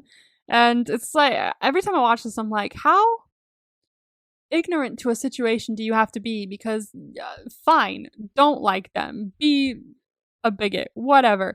But you are the only two people who are coming in here and yelling that. Everyone else in the town is currently having a lovely time in the town hall right now. You are the only two people, aside from your mother, storming this place and being like, yeah, go back to where you came from. Read the room. Y'all. Yeah. Dumbasses. Absolute dumbasses. Absolute dumbasses. At the moment, at least, they're dumbasses. But we see them come around later. I don't know if you notice. I mean, it's like for 2 seconds at the end. Yeah, but we do. That's very vitally important in a time where fucking no one was coming around at the end, you know? I mean, it seemed like everyone was coming around at the end. In this village. Except for the bitch with the ugly haircut. I didn't see her there. Yeah, I know. She definitely, no. But I'm just saying, she didn't come around. In this village, yes. But in the 80s in general, no one was coming along to help. Like, people were dying everywhere. It was a huge problem as well. So, just the fact that they showed up and weren't yelling slurs at everyone, very vital, very important to the entire thing. Nowadays, obviously, we're like, hey, it's not enough to just show up. You got to help us fight too. But back then, just showing up was like fantastic, because at least someone was on her side, you know? And Sean's husband takes them out. Oh, I like that, yeah. Character growth. We love to see it. Like, before, he's like, you can't just, like, be bringing all these gays and lesbians here. And now he's just like, fuck you. You lay a hand on anyone inside that hall, we're gonna have a problem. Yeah, I like him. Yeah, he's pretty sick. And we end up going back to possibly Dice, possibly Cliff's. I'm not sure. It could be Cliff's. House. To basically have a nightcap. They're just gonna continue drinking, but at someone's house. And we see... he's dancing with Debbie Thomas. Carl, he's dancing with Debbie Thomas. He's having a wonderful time. He's done his dance lessons, and he's now dancing with her. And his friend's like, oh my god, he was right. I need to learn to dance. Can I learn to dance, please? I like them. They're really funny. I did too. They were good side characters. They're pretty funny. Gethin is very happy to be back. He's like, Yeah. I'm home, I'm gay, and I'm Welsh. I'm very excited, and I'm happy Mm. for him. Fantastic. It's probably very hard for him to go back, and just the fact that he has done and he's accepted by people here. Beautiful. Yeah. Well, he does say here about his mother, she couldn't accept me. So I'm wondering if like she made a big stink about it and that ended up making him want to Maybe. leave. Yeah. So, but I do like the fact that yes, while it's very hard if someone doesn't accept you, you leave and then you don't speak for a while. Yes, that's mostly on them, in my opinion. It's not on you for wanting to get out of a bad situation. However, I Mm-hmm. do really like the fact that Havina brings up, like, yeah, she hasn't said one word to you in 16 years, but what have you said to her? Neither have you. Like, Yeah. It's like, that's a very yeah. good point. Like, it's not always just the one side that is to blame, in quotes. It's like, Mm-hmm. why don't you try to make an effort as well? Yeah. Bitch with the ugly haircut. Well, She's talking about, ooh, maybe I should report her for having all those people in her house. oh my god, yeah, that was awful. I don't like her. Horrible person. And I like how someone makes a comment where they're like, "Oh, like, You want to get that you rod out of alone in your there or ass something?" for a minute? Yeah. Oh yeah, the pull out of the ass That too. was pretty funny. What was the other one? What were you talking about? It was where like, oh, what, you don't want to like just be in there alone or something? I forget, it was something like someone says like, oh, what, are you getting tired of being there all Yeah, alone yeah, instead of yeah. like joining That was the with the part that, yeah, village? that was And then it's like, all the get the same pull out of one, your ass. actually. And Yeah, it's like the big one line. Yeah. yeah, Cliff is like, you're a respected woman. You've been a wonderful mother and father to those boys. Like, come on, like, just come over. People will listen to you. People follow you. You're a good member of the community. Come on. And it looks like she could be swayed for a second there. No. She looks like she could be. She was starting to soften up a little bit. However, No. I say we've no. got her walking by going, sitting all alone in the dark, Maureen. You want to get that rod out of your ass for a minute. Yeah. And then she slams the door in his face. So. Yeah. And she looks like she has a horrible idea. Bitch. Mm-hmm. And in the morning, Joe's woken up. He's seen Gethin or Jonathan's seen Gethin off. Gethin's going somewhere in the van. And Sean comes in with a cup of tea. Before the sun's even up, she comes in, she hands him a cup of tea. Yep. And every time I watch this, my mom's always like, every time me and your dad used to stay with your grandma over in the UK, every morning she would come into our room and offer us a cup of tea. Every Oh, time. that's nice. I was like, oh, really? She's like, yeah, that's just what you do over there. You just come in the morning without even a good morning necessarily. Just like, here you go. Here's your tea. Tea? Goodbye. Tea? Morning, bye. Like, it's just a thing you do. So I love that little tidbit. My mom always tells me that every time Oh, that's we sweet. watch it. Now Maureen has gone to ugly bitch with haircut. A bitch with the ugly haircut. Has gone to a phone box and is phoning someone and says, I have a story that you might want. Yeah. Bitch. She's gonna ruin everything. So where Gethin was going in the van was his old home. Yeah, this is his mom. To his mom. It looks like an old farm. Like, it looks like a very old, like, little house here. Or at least one that's Yeah, all it kind of reminds alone. me of the castle, actually. Oh, yeah. It's, like the landscape, yeah, at the least, landscape. with, It's very like, bricked up. yeah. It's made out of brick, at least. And we only ever really hear him say hello. We see him say hello, Mom. And she looks like she softens a little bit when he says it, but then it cuts away. So we don't know what happens there until later. Mm-hmm. We are now dropping off Joe at home. And he gets a letter. He finds a letter that's left for him on the table by the door. And it says that you're going to end up being suspended if you don't attend any more classes, because you've not attended most of them. And we're going to have to suspend or expel you. Yep. If you don't. So we find out that he actually has not been going to pastry school since starting all of this. And it's good he found the letter first, although it doesn't really matter with what happens later. Yeah. And then we see that the article that bitch with the ugly haircut. It's right near my mic settings, so I can't hit it too hard. Oh my god. Sorry. Continue. I don't know if it went under my... It might have gone under my computer. Hang on. Okay. Oh no! Yeah, did you bitch? Oh fuck my tripod. Oh my god. This fucking ant is driving me crazy. Okay, I don't know where it went now. How about They'll be back. editing that as well? Because you're gonna be just like listening, and then you're just gonna hear boom. Like, oh, fucking Christ. Yeah, apologies, headphone users. That was my bad. Oh, that's funny. Okay, continue. They'll be back. All right, actually, we're gonna take a break here Okay, perfect. Great. because I forgot to do it halfway through, but we are about halfway through anyway, so Oh, okay, good. perfect. We're gonna take a break here, and we will see all you in a second.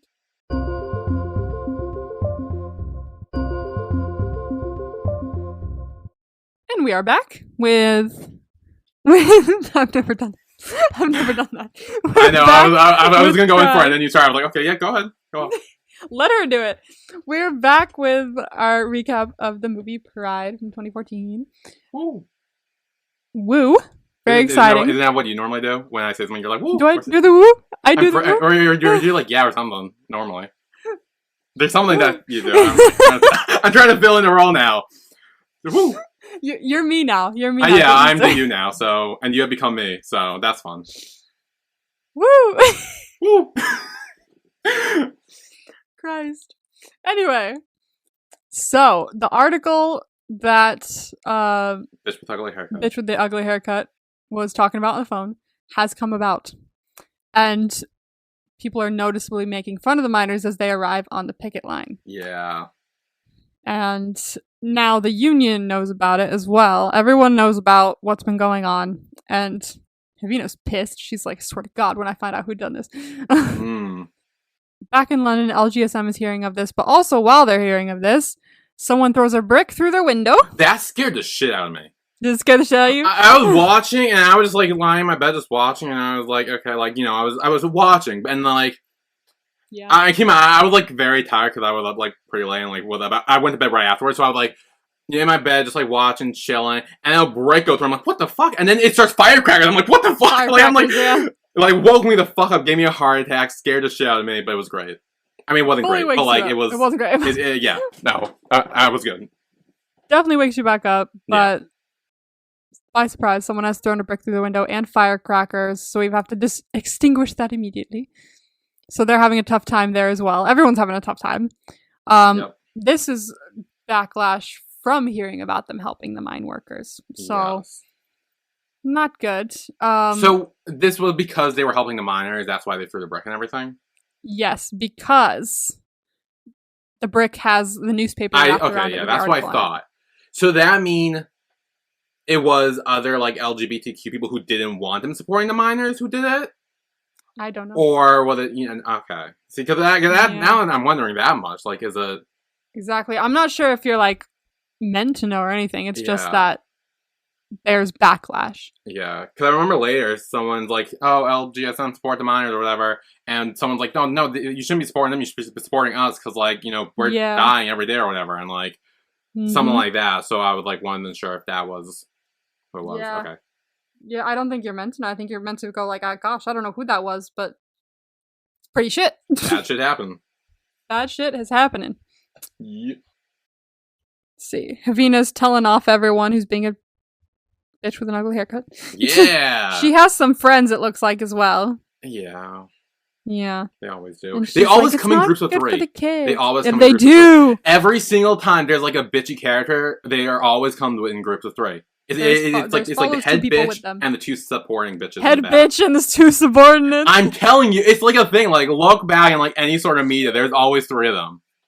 Why do I want to write like a children's style book, but for adults that's just called Head Bitch and the 2 Subordinates?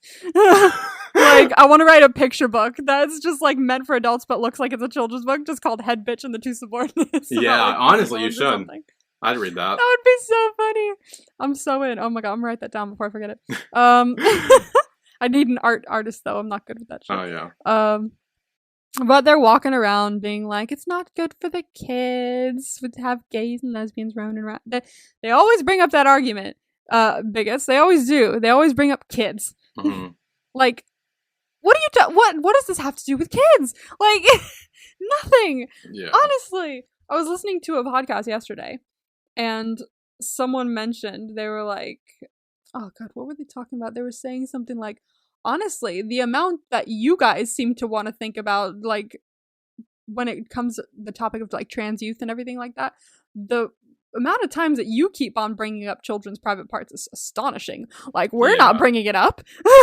You seem to be the ones who want to bring it up. So, honestly, it's kind of creepy whenever they bring up kids like that. It freaks me out. Like, what the fuck is wrong with you? Yeah. Now, back in London, we see that the article was wrapped around the brick. And he says they would have never known we were here if it weren't for this article. And he's like, and what's your point? Like, we have to send them the bill or something? But no, he's like, obviously this is just free publicity, which is a very good point. Yeah. You could do a lot with free publicity. It's like, we'd have to pay for this usually. Like no press is bad press, or any press is good press. Like, yes. Like, as long as people are talking about you, you can do whatever you want and, like, exactly. Get your message the attention across. is on us now. Yeah. We should use it while we have it. So, and obviously Joe's still upset. He says they called us perverts. They always call us perverts. He's like, well, we've all been called that at one point or another. So what we're gonna do, an honorable tradition in the gay community, is to take a word that you've been called and you're gonna own it. Yeah, I will say, owning perverts was not something I was like, yeah, let's do that. That one's, like, I was like, okay, maybe not perverts. Hey, they're the ones who called them that. So yeah, but there are like other words that you could use. But I get the sentiment. I get the idea. I like the idea. But like, you don't want to go around saying, yeah, I'm a pervert, because that's not good. Well, they're not saying they are. They're saying they named the event that. Okay, but yeah. It's like, picture it in current day. Yeah. It'd be like if the article came out like online or something like that. Naming it the same thing, basically, like pits and perverts and stuff like that, that would show up on Google with the other article. So if you see that article, you'd be like, hey, this is also here. So, same gist, basically. Yeah, no, I definitely get what they were trying to do, but, I mean, you don't want to be known as a pervert. Trying to think, there was another... Oh, yeah, I remember. Okay. I was remembering something for later. So we're going to take it, we're going to own it, and... we are creating the Pits and Perverts Ball. Hell yeah. Now, what are pits? Is that like the female version of perverts? No. Okay. The pits are the places that the miners work. It's a coal pit, basically. Oh, I thought it was like another, like, British the pits is the slang location for, like... of each mine. It's like a one mine area, like here. This is the pits. Okay. Yeah. I didn't even know they meant it literally. I thought it was more, another, like, British slang that I didn't pick up on. No. It's just, well, it is. I guess it's slang for the coal mine. I guess, but yeah, that's pits. So now we have a montage of coming up with the ball, getting it all together. They're looking for people to perform there, and he's like, "We're looking for bands to do this at this event." And he tells him the name, and he's like, "No, I'm not suggesting in any way that Sting or any other member of the police is a pervert." Yeah, I promise. Which again goes to what I was saying, where it's like, yeah, you don't want to be known as a pervert. True, but I also get what he was doing, and like I would get and understand where it's coming from. But if you tell random people that, it doesn't sound good. We're putting signs up everywhere. We're getting the news drumming. We're getting ready, and we also go to a record label to try and find artists at this point. That's and Mark's like, "Come on," and she's like, "There's no gay artists on the label," and he's like, "I'm not saying they have to be gay. I need an artist to be singing at this event," and basically she ignores him, and then he writes the number for Gay Switchboard underneath a poster, and he's like, "You never know, one of them may need it one day." Did you see what poster he wrote it under? No. It's Elton John. Ha! That's fine. So he's like, you never know, one of them may need it one day, and there it is, Elton John with the number for Gay Switchboard right under his face. I did not see that. Wow, that's funny. One of them did need it one day. Quite possibly. So, alright. So, we see all the mining ladies, all the wives, get in a car and head straight for London. Very exciting times. So, we also see Bitch with the Ugly Haircut putting up a sign that says Town Hall meeting at 3. No. See, I knew what was coming. As soon as she hung that up, I'm like, no. wait. And then they were leaving, and she hung that out. I was like, no, no, no, no. I know where this is going. And ooh, Evil little bitch. Swear to God. All right, so we've got our little ballroom. We are talking to the press. Mark's talking to the press about, the event and what it entails and just why we're helping the coal miners and everything like that. The ladies also show up to help. They're taking tickets at one point as well. Everyone's kind of helping each other out for the event. Also, Joe is getting very he's very coming into himself in this. Yeah, I know. T-shirts over there, this over here, that over there, and they're like, he's the official photographer apparently. Like, ooh. Yeah, he seems. But they asked like, oh, is he like running this whole thing? And he's like, no, he's a photographer. Like, he's just a photographer. Like he knows this. He's just super confident now. Yeah. Yeah. Awesome! I freaking love his character development so much. And then we have a little cut to his bedroom, where his mom's folding his clothes, and his sister is hanging out over by the books. Which as soon as I saw her by the books, I'm like, oh no. I also didn't realize that she was his sister. I thought she was like the aunt or something. No, I did not put together he had a sister till the end when he's like, oh, that's my sister or whatever. Or I forget. Somehow I put it together. I was like, oh. But it was way later. That is his sister. Yeah. And they're talking about the christening for her baby. And she's like, it doesn't have to be all churchy. Like, yeah, it's a christening, but also not everything has to come from the Bible. And so she sees the book of nursery rhymes and is like, oh, there's something that I could use. And we know what's in there. Oh, no. Oh, no. We don't see what comes right after that yet, though. So. Yeah. Let's see. I do like there's a part here where they're reading the article before the event starts. And Steph says, it's by the London Lesbians and Gay Men Support the Miners Group. And one of them's like, I got the name wrong. I got the name wrong. There's only one L. Yeah. It's L. It's LGSM, not LL. Not LLGMS group. No, yeah, that's SMG. Yeah. Doesn't abbreviate well. No, it does not. All right, we are at the event. I like when Mark steps up to the plate and goes, welcome, ladies and gentlemen, to the gays, to the straights, to the as yet undecided. Yeah. I like that. Fantastic. Love that quote. And, we're having a party. It's a party. Everyone's having fun. Nothing is bad. It looks like a fun event. Carl and I still, for the love of God, what's his name? His friend. I don't know, but he looks like one of the kids of the Bitch with the Ugly Haircut. He does a little bit. Yeah, I think when I first watched this, I was confused by that. Yeah, I was a little confused, and now I was like, wait, I kind of started seeing them in two different places. I'm like, wait, they're not the same person. Yeah. Yeah. So these two are at the party, as well as the ladies from the village. And they meet two girls. And the two girls are like, we've never been to a gay club before. So they're like those type of girls. Yeah. And they're like, oh, we're not gay either. And they're like, oh. They're kind of disappointed. They're like, oh, we wanted to meet gay people. And they're like, actually, we're minors. And they're like, oh, yay! Like, oh, mine, that works. And then they start. I'm into it. Yeah. You're the other group this is all about. So, so we have found two ladies to dance with, to show our moves to. Our new and it works. Later, they're making out. It does work. They are making out like crazy.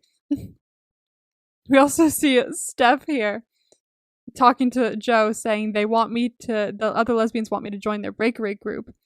Lesbians Against Pit Closures, I believe. And she's like, I don't think I could trust myself to you. It's all women. Strictly women only. I don't think I could trust myself. Yeah. I love it. We also see a man walk up to Joe and kind of like nod at him like this. Like, oh yeah, Hassan takes his picture. Yeah, take his picture. So we're vibing, we're meeting people. Yeah. Exciting. And it works because we're making out later. Yeah, making out later. I'm pretty sure he's supposed to be taking pictures, but he's making out. He is supposed to be taking pictures. But it's okay. Bromley found someone to make out with. Yeah. We stand. If an opportunity presents itself, you take it. So. Yes, you take that opportunity. You take it. Everyone's making out. Goodness. You mentioned the banner again as well. Oh yeah. On stage. So it's like, I like that he comes on for like another speech. It's not just the one at the gay club. He's like, no, we have more people here. Thank you to everyone who's put like money in the buckets. Thank you for being here because this is what it's all about, us supporting each other. As they're leaving, He's like, why don't we go home for the night? Jonathan's like, why don't we go home for the night? We can have a nightcap at my place. And they're like, no, what are you crazy? Oh We've yeah, come all the all ladies the want to way go out and from have fun. Wales. Yeah. She said, we want to see everything, even the rubber scene. I love Gwen. She's That's so funny. funny. So let's see. We got a little montage of going to all the different bars and venues and spaces. Yeah. And what I find pretty funny is they go to the rubber scene. Apparently. One guy behind the bar dressed head to toe in a leather suit. Yep. Or neck to toe. Yeah, neck to toe. And she's like, how'd you get into the leotard then? And he's like, talcum powder. And Gwen's like, what did he say? And she's like, talcum powder. She's like, oh, I use Lily of the Valley. Implying that our lovely sweet granny gets into leather leotard. Yeah. I love her. She's so funny. I like that they're trading just the secrets and stuff like that. They're trading info. Good. And then we meet Tim. Okay. Do you know what this was? Yes, but I think I know the actor from somewhere because he looks really fucking familiar. I do as well. He's been in a few things. What is he in that I know of? He's been in many things, but there are many British things, so I don't know. How do I know what this is? I saw him. I'm like, wait, I know him from somewhere. Let me see if he's in something that I feel like we both would have seen. Yeah, IMDb him. He was in a show called Being Human. Did you ever see that? There was a ghost, a vampire, and a werewolf. He was the werewolf. And lived in a flat together? No. I looked it up because it sounded familiar, but no, I've not seen this. He was in American Horror Story, but I don't know what season. Oh, that may be where I saw him from. I don't remember him being like a major cast member, so I don't know what season he was in. No, but his face looks familiar. Is American Horror Stories NYC? Oh, I watched like the first 2 episodes. I kind of got bored of it. Oh, he's the main character in it. Yes, that's where it is. Yes, the mustache. There you go. Yeah, I never finished that season, but I was like watched like the first 2 episodes. I did not know it was a thing, but now I kind of want to watch it because he plays a closeted cop in New York investigating the murders of several gay men during the AIDS epidemic. It was kind of boring to me, I'll be honest. I watched the first 2 episodes. Watch that. The last one I really watched was Coven. That was a long time ago. I know, but I did not want to watch Freak Show because I fucking hate that clown. Scares the shit out of me. Freak Show wasn't that good. Yeah, I remember watching a little bit of it and being like, I'm out. Yeah. But I hated that clown. That was the majority. And then I tried to hop back in when Roanoke came out, and that was really boring. That was kind of weird. No. Roanoke, the first few episodes are weird and boring because it's like they have quote-unquote the real people and the quote-unquote actors playing those people. So it's like kind of confusing. But then they all come together in the house and they revisit. So it's weird. It's weird, after that, I just never watched the rest of them. Yeah. Literally, the last full season I watched was Coven. Coven was really good too, though. Coven was iconic. It's probably still my favorite one out of all of them, or at least the ones I've seen. Murder House, probably my second favorite, and I did not like the second one. What was it? Asylum? I didn't like that either. I didn't like Asylum. Everyone raves about that being the best. I'm like, I know! It's too boring. Everyone's always talking about how it's amazing, and I'm like, I did not say there were aliens. I was confused. I didn't even finish it. I watched like the first few episodes, and then I got bored and like weird. I'm like, this is weird. Trust me, if you finished it, you would have been like confused as fuck. There's aliens in it. It's weird. Of course. I don't understand at all why that was so highly rated. The other 2 were so much better. So yeah. Anyway. Anyway, yes. That's where we know Russell Tovey from. Okay. Anyway, talk about what he does in this one scene. Yes. So we've run into Mark. He's like, oh my gosh, Mark Ashton. So apparently they haven't seen each other in a while, but they may have dated. Was he the one night stand? No. Okay, never mind. That was some other random dude. Okay, never mind. And he was like, oh, you still changing the world? Like, he's like, oh, I'm trying. And apparently he hasn't been home in 4 days. He's been out partying for 4 days. He hasn't even been home. He's like, oh, haven't you? Why? And he was like, I'm on a farewell tour. And he's like, where are you going? And just silence because it's implied that he's dying. He has AIDS. And so he's saying goodbye to everything, basically. Oh, I did not get that. You didn't get that from that? No, I was like, where are you going? And then he doesn't say it. I'm like, well, fuck you then. He doesn't leave. I'm like, well, yeah, rude? He doesn't say it because it's kind of deeply implied, because around that time everybody was I starting to remember that die. they were like the commercial for AIDS, and there was a poster Yeah, behind Mark at one point, which I think was foreshadowing for later. it was foreshadowing for Yeah, it, see, I picked up on that afterwards. I'm like, oh, but I did not pick up on the yeah. scene. I was like, Yeah, so this random apparently, person shows up and is like, hey, long time no see, kisses him, and then leaves. I'm like, okay.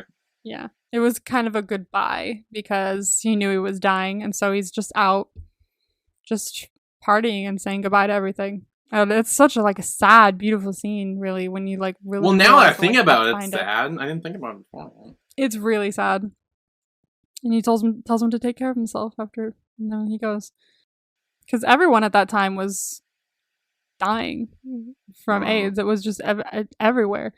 And I watched this other show as well that I watched a while ago. I watched it when it first came out, but I still have it because I just like to watch it every once in a while.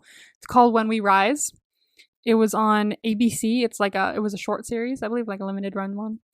And it's based on the book of the same name by Cleve Jones, who was a very big like figure in the gay rights movement. He worked for Harvey Milk. He was a very prominent figure in the gay liberation kind of like time. And the show, as well as the book, probably, I haven't finished the book, I've read about halfway through, um, kind of shows you like, I think from the, not the beginning of it, it throws it from like the mid 70s or something, all the way through to, gosh, 2000s, I believe. And it shows you how like things have progressed since then. It shows like where everyone is and how everyone got to where they are. And there's a whole like, I think 2 episodes where it's just about the AIDS epidemic and just how sad of a time it was. Everyone was dying. Everyone knew someone that died. yeah. There wasn't a person out there who didn't. And they talked about the blanket, the quilt, which is still somewhere. I don't know. I think it's being housed in, maybe it's San Francisco. Someone correct me if I'm wrong. But Cleve Jones actually came up with the quilt project, which if you knew someone who died of AIDS, you came and you made like a specific quilt section for someone. You made a square and you sewed their name onto it, made it, designed it, everything. And then they would attach that piece to the quilt. And the quilt got to be so long that it went from the Washington Monument, like all the way back. You know that section that they use for like presidential inaugurations? Yeah. It went all the way down that green. I remember hearing about this. Yeah, the quilt. I forgot what it was for. Now I remember, obviously, but And like, that's what it's for. yeah, I remember. Wow. Damn, it was pretty incredible. And he's the one who kind of began that project. So I love reading his book and everything because he has such an interesting view on things. But that was a horrible time. But another little piece of history that I want to throw in here, for my lesbians. What's very interesting is that, do you know why the L is where it is in LGBT? It's not just there. Because originally it was going to be GLBT, I think, for a while. I remember people tried to change that at some point, like a few years ago, but I don't think it ever stuck.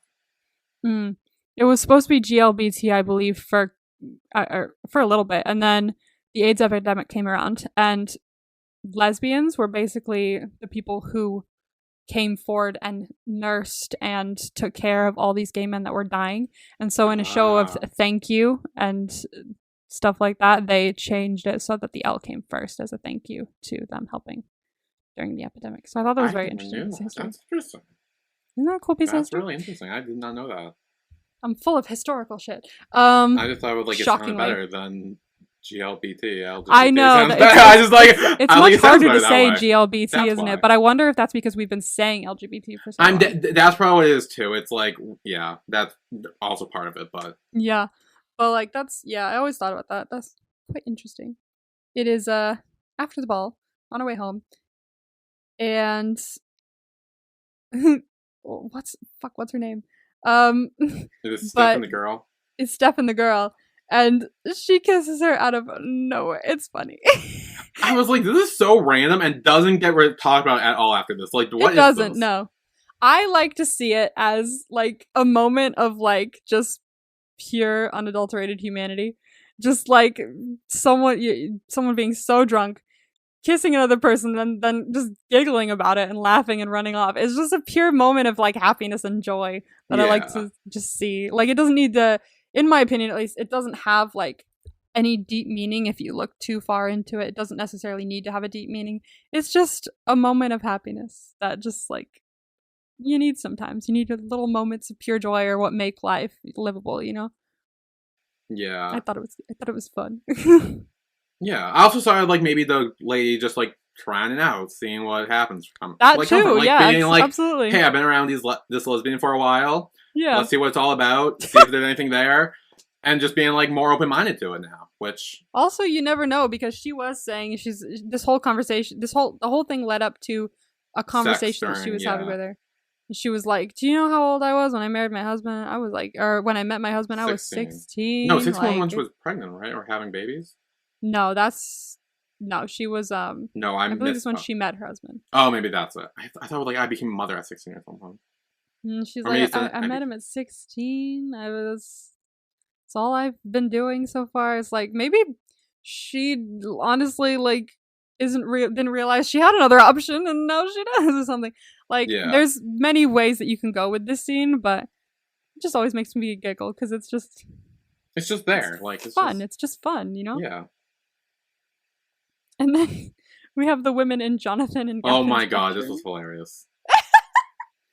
Okay. So we are now in the bedroom and Havina finds a dildo under the bed and she's like, "What's this?" She's like, "Oh, look at this." Look at this. She also finds must have been like it's like Playboy but for the dudes, like Playgirl, basically a magazine. Essentially. Just no, because maybe. Well, Playgirl is a magazine with a bunch literally of just naked men in instead it. of naked women. I didn't even know that was a thing. I just only thought there was Playboy. I didn't know there's a Playgirl. Pretty sure it's a thing. I don't know if it's still a thing. I know it is a thing, or was. So. It might be because I literally didn't look for a Playgirl. I just kept looking at the Playboy. Which says quite a lot about me. I forget where I heard it from. I remember I was watching something and they were talking about like Playgirls. And then someone being a model for Playgirl or something. I was like, oh. And with a guy, I was like, oh. Someone was just Playboy for girls. Damn. Let us know, guys. Is Playgirl still a thing? Was it ever a thing? Was it just a joke? I know it was definitely a thing. It was a thing, okay. Playgirl Magazine official. Oh, yep. It's on Instagram. That's real. It's real. Okay. Playgirl was an American magazine that features general interest articles, lifestyle, and celebrity news in addition to nude or semi-nude men in the 1970s and 80s. Oh, it's also the magazine printed monthly and was marketed mainly to women, although it had a significant gay male readership. Let's go. There it is. So yeah. There it is. So this could be a Playgirl. But they find it under his bed. And they're having a nice cackle giggle about it. They're hysterically laughing because, like, they're wasted. They're wasted and in a gay man's room. And finding they're wasted in a gay man's room and having a wonderful time. Yeah. So, it's pretty funny. See all these Welsh women just rolling around laughing. Jonathan and Gethin are downstairs. And they're like, will they ever shut up and go to sleep? Well, don't those women ever sleep? It's so funny. I love them. They're so cute. It's so good. Now we have Joe coming home. And he's coming home, it looks like, in the early hours of the morning. And I'm wondering if he took the train home or if he walked home. Because the last train, I don't know what time the last train leaves. I know the last train in Korea leaves at like midnight or something like that. So I don't know what it is like in the UK. But it's pretty early hours of the morning here. So he either slept over and then took the earliest train back that he could, or he walked home. So I just recognized that. I was like, oh, wow. When did you get back? And so he enters the house being quiet because he thinks everyone's asleep. But no. His mom is awake. His dad is awake. His mom is sobbing. Yeah.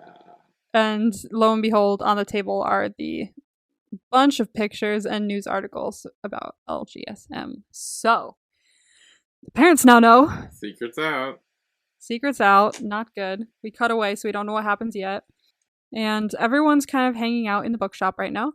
And everyone's giggling and laughing, having a nice time. However, Mark sees out of the corner of his eye a poster that says, AIDS, get tested today, or something like that. And he's like kind of thinking twice because So that's why he was thinking about it. Yeah, that's why he was thinking about it because if everyone's dying from AIDS, like maybe like you should get tested because everyone else needs to be tested because everyone's pretty much dying. So honestly, he's probably like, God, I don't even want to think about it, but like it's out of the corner of his eye, always there, Yeah. the looming threat. Now we have to leave Joe behind because we have to get back in time for the town hall meeting. Yeah. And he's not there when they think that he's like somewhere making out with the guy he was making out with last night because he's like, I wouldn't waste any time feeling sorry for him. He was making out with someone. He's fine. But no, he's not. He's trapped in hell probably at the moment. Yeah, well, we do see it. I don't know if it's next or eventually. Like we don't really see it, but we kind of see a pan shot of like his dad yelling at him, his mother crying, and just like kind of knowing what's going on. It's not good. I don't remember what time we see that, but we do see that. And when we cut back to the village, we see the sign that someone put up that says with the ugly haircut. Union meeting. Ugly bitch with the ugly haircut. It says Union meeting Sunday at 3. However, the 3 has been crossed out and said brought forward to 12 p.m. Fucking bitch. This was horrible. I knew it was coming too. I was like, this is what's gonna happen. Now we see the pan shot of Joe getting yelled at by his father. God. And it's just fucking sad. Also, aside, no, I thought these were bongs when I first saw them. I think they're just vase. Probably, yeah. I don't think they would have bongs in Joe's I don't think they would, but I swear it looked like his mom basically is like, I know you think you know what you want, but you're so young, and that's why the law's there to protect you. I'm like, yeah, but like, think about it. Like, just because you're like, okay, say we go back to like how, if there was like a law now that had this, like, if you're 20 and you're gonna be 21 in a couple months, like, how am I not old enough to make this decision? Like, yeah, like at this point, he's like has like a few months left. Yeah, and it's like, I mean, not much is probably gonna change. So honestly, like it pisses me the fuck off. I'm also wondering something about the mom here when I first watched it. Is that she says, I didn't know who I was at your age. Like, it's honestly, it's such a terrible life. Like, I'm like, what do you mean you didn't know who you were at his age? Like, she's saying it's lonely, it's this. Like, maybe she had like moments where she questioned herself earlier, but like it was. I wonder that every time I watch it. But I just saw it as like her saying like, oh yeah, it's a lonely life because she like knows how they get treated. Like she knows how that is, and like, oh, I didn't know who I was at your age either. Mainly because like, I mean, in fairness, when you're that age, you don't really know who you are. I still don't fucking know who I am. Exactly. Yeah, I don't know who the fuck I am either. So it's like, you still don't really know, but like also it's like, so I just saw the general method to like, especially seeing her later too and how she acts later, like. Exactly. Like, because at first I thought she knew that he was gay or something, and like, but then like slowly I'm like, no, she doesn't. Oh, she's not even taking this well. Never mind, I lied. She's not taking this well at all. No. So and every time I watch this too, I'm like, I think about her saying like, oh, but it's so lonely, you're gonna have a horrible time, it's terrible. It's like, have you seen him the last couple months? He's had more smiles. No, but whenever he comes in the house, he's been smiling more. He said he had the best time of his life at that catering college. Like he's smiled more probably than he has in his entire life. And you're not seeing it because all you're seeing is like the information that you just got. Like, your child's happy. Let him be happy. Yeah. Now we come to the meeting. And everyone's kind of a dick to Cliff. And they're like, oh, read us a poem, Cliff. Every time he tries to talk. Because he likes poetry. So fucking what? Yeah, he likes poetry. Poetry's great. Wait, that what? I thought it was because he's, like, supporting the LGSM. Helping well, that too, but like he also likes poetry, and it's kind of well known throughout the village or something like that. And they're like, and they know that, so they're trying to like tease him and taunt him or something because he's supporting the LGSM. Oh. They're trying to find something to get to him, I guess. And what I really like is Sean's husband stands up and is like, he tries. He's like, this meeting was brought forward unlawfully, and I also want to say most of the people here aren't even from this village. Yeah. Like, that should not contribute to the vote at all. If you're not from the village, if you haven't seen firsthand what these people have been doing for this village, you should not get a vote. Yeah. It pisses me off to even think about it. And he does try. But they all immediately like, oh, that's funny. Yeah, let's bring it to a vote. So like, they don't take him seriously at all. They don't take any of them seriously. And right as the van pulls up, everyone is leaving the town hall. The meeting is over. And they're like, what the fuck? You told us 3 o'clock. Gwen, watch the gays. I thought it was so funny. Gwen, look after the gays. And she goes, righto. So freaking cute. I love that. But yeah, they enter. They're like, what the fuck? You told us 3 o'clock. And she's like, oh, we had to change it. And she's like, you didn't tell me any of that. You didn't tell any of us that you changed any of that. Like, this is completely invalid. And she's like, oh, sometimes people have to change things. Oh, well. And she also brings up the trouble with these people, they jump on the bandwagon. They only help us because they want to push their own agenda. It's like, or they can push their own agenda while they help you. Like, they don't it doesn't have to be either or. Mm-hmm. Like, if you show who you are in yourself, like whether you're gay or lesbian or trans or either or, while helping people, that doesn't mean you're only serving your own purpose. You're also helping other people. Yeah. And this bitch does not seem to see that. She's trying to pull out any possible like negative things she could find about them. Yeah. To like discount them, but no, it's fucking stupid. And she also says this thing. She's like, "Oh, it's they're only pushing their own agenda. We've seen articles. I mean," and I'm like, that's very much the equivalent of I read it on the internet, so it must be true. Yeah. Like, girl, like, don't think everything that you read is fucking gospel. It's from the tabloids. Obviously, it's not going to be fucking true. Yeah. And basically, Havina goes to attack her as well. She says she better shut her mouth or I'm going to do it permanently. I love. Get that bitch with the ugly haircut. So the vote is that they won't be accepting their support anymore after everything. And Sean's like, oh yeah, that reminds me. And she dumps the entire bucket of like thousands of dollars just on the table. And they're like, Christ, what the fuck? And she's like, this is courtesy of those people and their agenda that you so speak of. They've raised all this money just for us. Yeah. And now you're saying they're not allowed to help us anymore. Fuck all, yeah.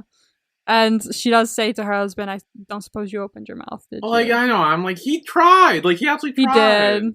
She was upset, and she just remembered what he was like in the past. I feel bad for the husband. But I was like, oh, no, but he did try. I swear he tried. There's a moment with him later that I really love. It's probably one of my favorite moments. I think I know what you're talking about, yeah. You know what I'm talking about? Okay. I mean, there are two things that you could be talking about, but I think I know which one. And now Cliff is telling off the bitch with the ugly haircut. Yeah, and he says, if you think my brother would have this is what my brother would have wanted, you're wrong. I'm like, how fucking yeah, you're wrong. Like, honestly, I believe Cliff. I think he knew his brother way better than you did if you're acting like this. Yeah, I agree. And we see Mark talking to Di, and he says, we've come here to help you win, and if we're not helping, then we have to go. I appreciate that he's kind of looking at it from that distance, so he's not like, no, we have to stay, we have to help, we have to stay. And he's just like, if we're not helping, then we have to leave. Like, if you don't want us here, if this is just what's happening, then we should go. Yeah. Even though, that's not the reason. Mm-hmm. And I really like afterwards, like, Di gives him a hug and he says, take my advice, don't give it all to the fight. Like, leave some room for, for fun and for you to be you. Like, I love that quote. Yeah. Save some for home. There's more to life than the fight. We have Gwen saying she's going to extend her repertoire. She's going to be the vegan Delia Smith. Go Gwen. Yes. Now, we have had a very big change in character as well with Gethin, who we see in the bookshop saying, no, fuck it, they can't stop me from collecting money. And he grabs a bucket and he walks outside, and I'm like, look at him. Beforehand, he was like, you can use our bookstore, it's okay. But, like, now he's just like, no, fuck it, I'm gonna go out there, I'm gonna collect money. Yeah, but I like to see the enthusiasm. Yeah, but that didn't go so well. No, it doesn't. Because, and it goes back to an earlier scene that we may have skipped over where Steph says, like, hey, you don't collect a loan or whatever. I think she's telling Bromley or Exactly. Mark She or said whatever. nobody collects a loan. No one collects a loan, and then Gettin collects a loan Yeah. and gets beaten up. He gets beaten up. So that's why you don't collect a loan. That's why we don't collect a loan. It's like when I did we have the canon rule for drama. Like, you always had someone with you. Absolutely. For safety. There is a part in this little scene where they say, the one guy says, somebody better tell lesbians against pit closures. Oh, yeah. But there's a part in here that I did not even notice until my mom noticed it when we were watching it yesterday. She's like, I'd never even noticed, but my eyes drifted to his boyfriend off to the side, who's sitting there drinking tea. And after he says, somebody better tell lesbians against pit closures, he looks up and he goes, like, not the time. It's so funny. It's just like, no, just not the time. Not the time. But, so I thought that was pretty funny. I've never noticed that. And then we see Mark storming out. He's like, we're done. And Mike's like, what are you talking about? Like, aren't we going to go do something else next? He's like, no, were you not paying attention? We lost. We've been stopped from giving the money. We're done. And which is a very big change in him. So obviously something's eating at him and we know what. And he basically just is like, I'm leaving. I'm out of here. You gotta, do your own shit for once instead of following me. So he kind of lashes out at Mike because he's upset. And as we do see, Gethin is collecting a loan. Someone yells at him saying he should be thinking about the gay people and not the minors. And someone approaches him like, I just want to talk to you. What's up? Come on, can I just talk to you? And then it kind of like the music, you can tell like something's off. Yeah, it cuts away, but we know kind of where it goes. Yeah, it cuts away. And then we see Steph asking for Joe at his house. And is like, is Joe there? I wanted to tell him that his friend's in hospital. And I wanted to just see how he was doing. And she's like, oh, he's not here, but I'll tell him. He's sorry, but I'll tell him. And shuts the door. And when Joe asks who that was, she was like, oh, that's just Tina. She wants a lift in the morning. Like, no. Yeah. He's basically like a prisoner in his own house right now. Yeah. And we get to this great scene where making bread for the miners. And Cliff basically just comes out to Avina, says, I'm gay. She's like, I know. Yeah. Sounds like 67 or something. I know, yeah. I think it was like 1968 or something like that. She's like, oh, I've been speaking for myself since about 1968. Because he's like, oh, since the gays arrived. And she's like, no, 1968. He's like, oh, okay. And then they just go back to cutting bread and making bread. It's not like a huge thing as well. It's just like, oh, yeah, I know. And so I like that he got to do that because you could tell he probably has not told a soul in his whole life. So I'm glad he got that moment. And next we see Avina in the van, courtesy of our gay friends down in London. They got us a new van, and on the side it says, courtesy of lesbians and gays support the minors. Fantastic. So, obviously, at least one of the brothers bitch with the ugly haircut, is like, I'm not getting in that. That's not happening. And she's like, oh, then I guess you're going to either stay here or walk. So, because if you don't want to get in, I'm not driving you.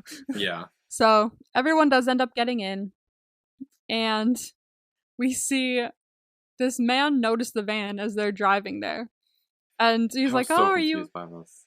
What? Why?"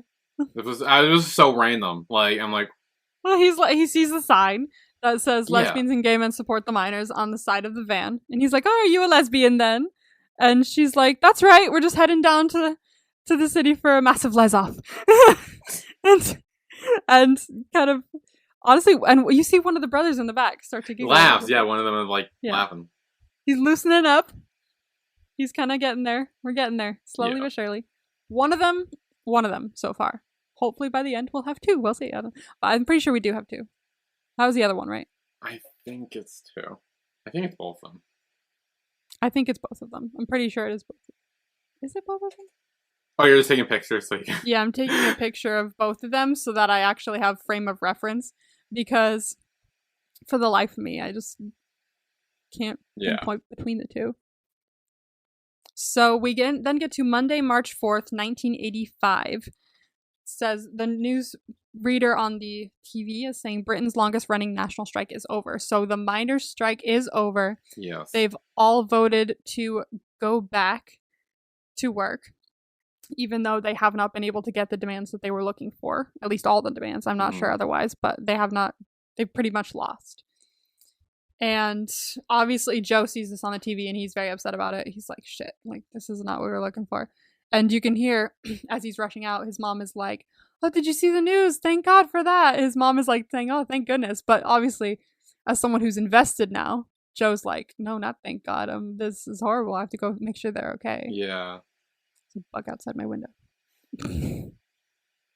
There's bugs in your house. Yeah, there's bugs literally in my garage. I got rid of it though, so I haven't seen any since. We're good. I think it was just the one. He was just getting everywhere. Yeah. So we see all of the miners walking in solidarity with each other to work.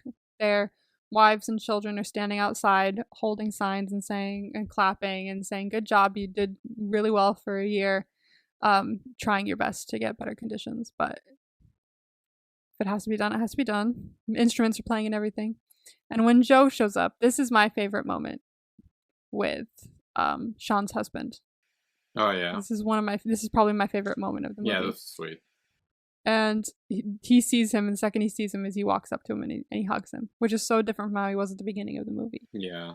He's just like, oh, thank God, a familiar, friendly face. I'm just, I cry every time. I really do.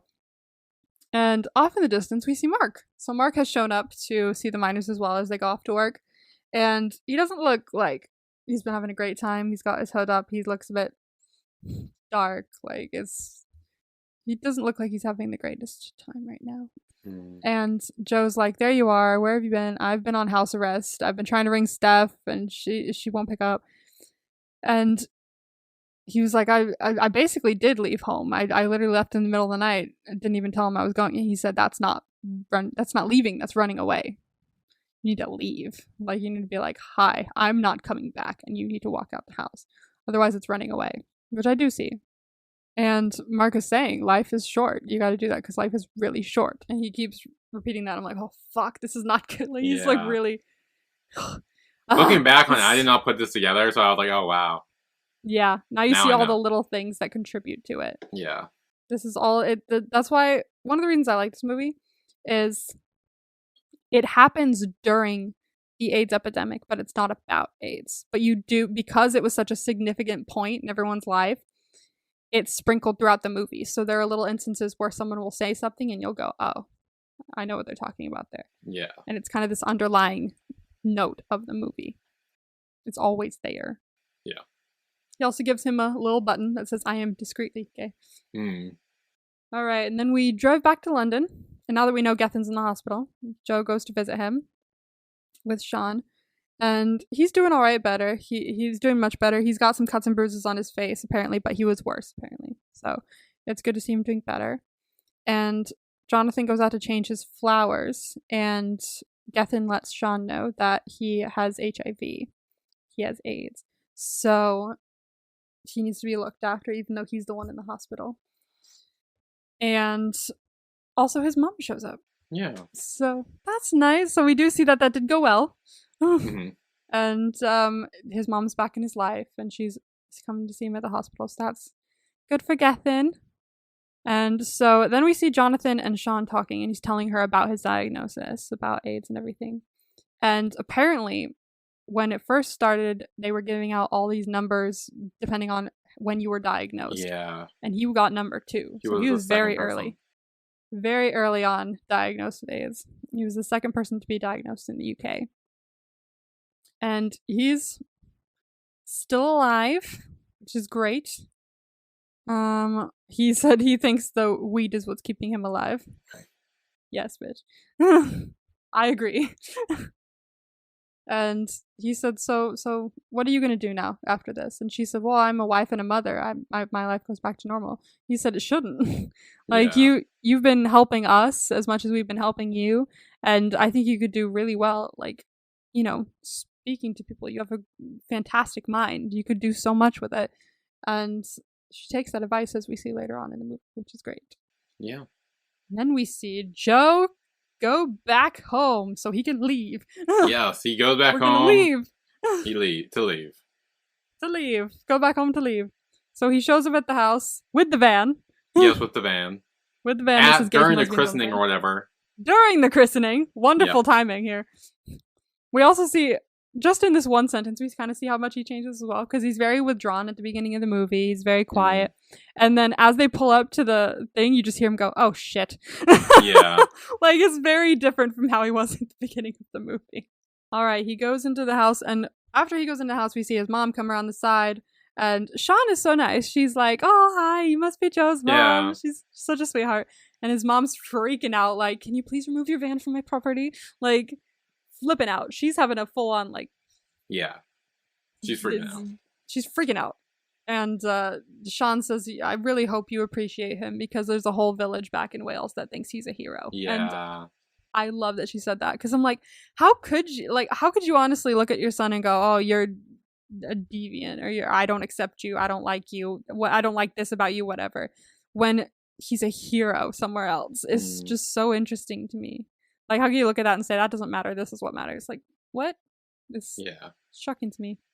Joe comes down with his suitcase and his bags, and this was the part where it was his sister's husband. He was like, are you going to say something to your sister or something like that? So that's how we find out that's his sister, I guess. And he's like, no, I've got something to say to you, Darren. You're a dick. Yeah. It's like, yeah, he is a dick. And he also says to his sister, also, that tight perm never suit you. Ever. Yep. So funny. Fucking love it. And then he walks off. And I do appreciate that he does say to his mom, I hope you can one day be friends again, Mom. Yeah. Because he probably saw what happened with Gethin. Yeah. He probably saw what happened with Gethin and was like, you know, it's possible we could be friends again. Just, I hope we can, but I need to leave right now for my well-being. So, good on you for leaving, Joe. His dad does call after him, but you can tell it's more like... I find it very interesting the way the dad is reacting to this. It's very much like he doesn't want him to go. Like, he's sad to see him go. It's not mad. Like, he's not, like, yelling at him, like, get your ass back here. It's kind of like, yeah, please come back. Please come back. Like, it's kind of sad the way he's saying it. But this is what had to happen. Yep. And he arrives at the bar, and I really love this, like... this juxtaposition that we see between him and this just little kid, this not little kid, but this very young adult sitting at a table by himself with a beer, kind of just like looking around like this, very nervous. And he looks at him like, that was me a year ago. Yeah. That was me. And now look at me now. And he also sees Steph sitting at a table. So we go and join Steph for a drink. I'm so happy. I really love their friendship. I like watching it. Yeah, they do have like the best friendship. They have the best friendship. They're just always chatting with each other and having a wonderful time. I think they're great friends. And he's staying at her house, presumably, because they're both in bed. So he probably is going to be staying there for the time being, maybe until he finds his own place. I do not know. But for now, he's here. She says, if we were normal, this is when we'd kiss. I know, yeah. And they both break out into a fit of giggles. I love them. Yeah. And they hold hands as they're laying there. And I love that moment because it's just a moment of like, just pure humanity and connection, you know? Like, he's trying to get Mike's attention so he can apologize for his outbursts before. I behaved like a prick before. And Mike's just like, I don't give a fuck. Just get up here and say something. We're fine. They've been like best friends for a while, I think. I'm not sure how long. I have to triple check that. But it's also Joe's birthday since we've come a year round again. And he gives him a birthday present. It's the pin that says 21 today, and he's written legal right under 20. So, yeah. Or 21. So, exciting. He's legal. He can do whatever the fuck he wants. Go off, Brumley. And he says, just for future reference, my name is Joe. He's like, for the love of God, my name is not Bromley. Oh, they still call him Bromley. They do. They start chanting like, you tell him, Bromley, let's go! Bromley. So good. So now we are at the march, and we're unfurling the our big banner that says lesbians and gays support the miners, and the police are kind of cackling at them like, didn't you hear? They lost. Fun historical fact. Time, I guess. The banner that says lesbians and gays support the miners, that banner is currently, where is it? It is still available to be viewed by the public, I believe. It is now in the People's History Museum in Manchester. So you can go see it in Manchester if you're in Manchester. My cousins live like an hour or so away from Manchester, so I kind of want to go see that as well. I want to go like a tour of them. But also a fun little thing is Mark actually made the banner and painted the words to Solidarity Forever on the reverse side of the banner. So it looks like this in the front, which we've seen. And then on the back, it has the lyrics to Solidarity Forever on it. So, and has the police on the back and Margaret Thatcher, both being dicks. And so, fun history fact about the banner. It is still available to view if you want to view it. So apparently, we've heard from the organizers of the march that there are to be no banners and no politics because it's supposed to be a joyful tone this year. We're supposed to be having fun this year. So there's going to be no politics. And he's like, no, because like our thing was like a really big thing this year. And I feel like we should be marching with we should be allowed to march with our banner. What the fuck? Yeah. And he keeps saying no. But Bromley comes out with a whole ass speech, very confident. He's like, why on earth are we doing it? Whether we march with banners or without, we have to march together. That's the whole thing has been about since the beginning. Yeah. Well done to him. He has grown so much. Yeah. So much. And as he's doing his whole speech, who pulls up in the fancy red van? It's the ladies. It's the ladies. And everyone else too. Yeah, everyone. Yeah, a couple other people too, but like, I like that the ladies honking the horns, like, let's go! And possibly my favorite quote from this movie, and my mom's favorite quote from this movie, that we literally quote all the time. We'll be like in the supermarket, and we'll just be walking around, and suddenly we'll go, where are my lesbians? Just out of nowhere. It's like our favorite quote from the movie. And oh, no, I fucking love this quote. Gwen comes out the van with her Tupperware of food that she's made. Yeah, vegetarian or vegan food. Vegan food. Yes, vegan food. And they all, the couple that's together come running up to her and she's like, oh, my lesbian. So freaking cute. I love this woman. I love this woman so much. Yeah, she says in the Tupperware, these are all cucumber, no butter. It's good for everyone. Yeah. Well done, Gwen. Well done. The boys show up as well. We love a march, they said. Everyone shows up. It's great. And he says, the guy comes along. He's like, you're going to have to march at the front. And they're like, what? We're not losing our banners. What are you talking about? And he's like, there's too many of you. He's like, what does he mean too many of us? And he's like, I think he means them. And they turn around and there's buses upon buses upon buses of miners. Yep. That have shown up to support them. Oh, I cried. I cry every time. Just more than even just the village they helped. Just a bunch of miners showed up to help and to march with them, which was just beautiful. And okay, we've reached the person. Let's see. Where's my photo? It's one of them. Is it only one of them? It's not, but it's just one of them. It's the other one that was sitting next to him while the guy was giggling and still looking pissed. He's not there. So he didn't go. No. Doesn't look like it, yeah. So he didn't go. So I guess there's two people that suck. Yeah. And it's his brother and his mom. Yep. But he comes up and he starts shaking hand with a bunch of people, including, like, could be a trans person that he shakes hand with. It's someone that's dressed in feminine clothing. He just starts shaking hands with everyone. Love that. Fantastic. Love to see it.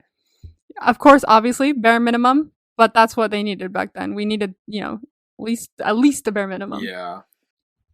And Cliff is giving an interview with someone from television. She said, you must have thought it weird, like a load of gays and lesbians descending on you like that. He's like, why on earth would we have found that weird? Yeah.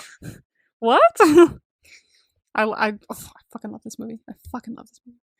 I need like everyone in the world to watch the movie. Just it's my favorite feel-good movie to watch. We see all the banners for all the different mining communities popping up. so many. I think if it's just those banners that popped up, there's 4 communities there. Yeah.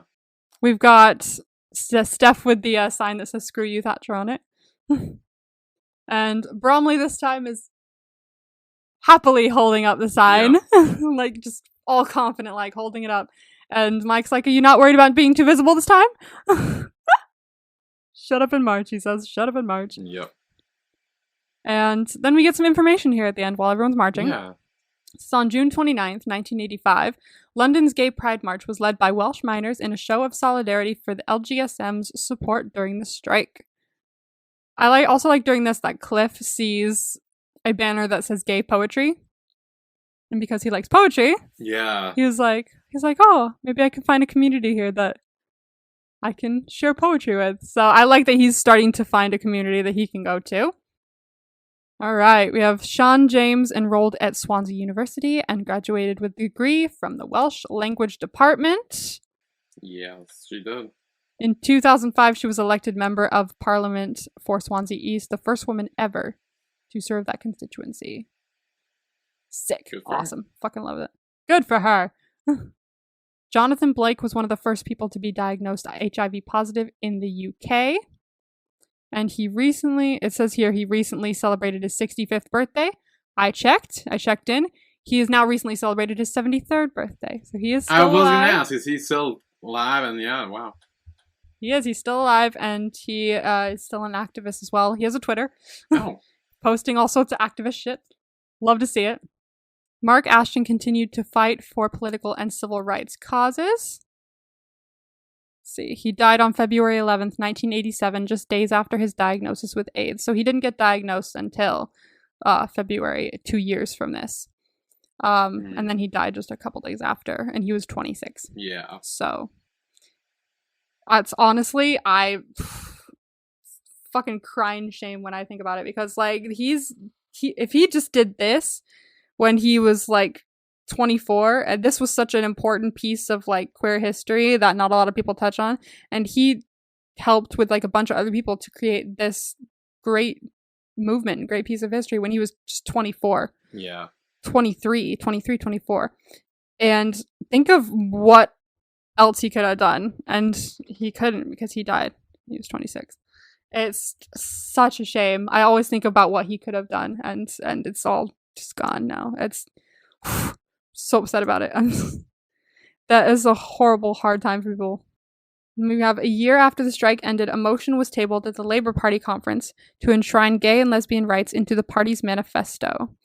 Although the motion had been raised before, this time it was passed.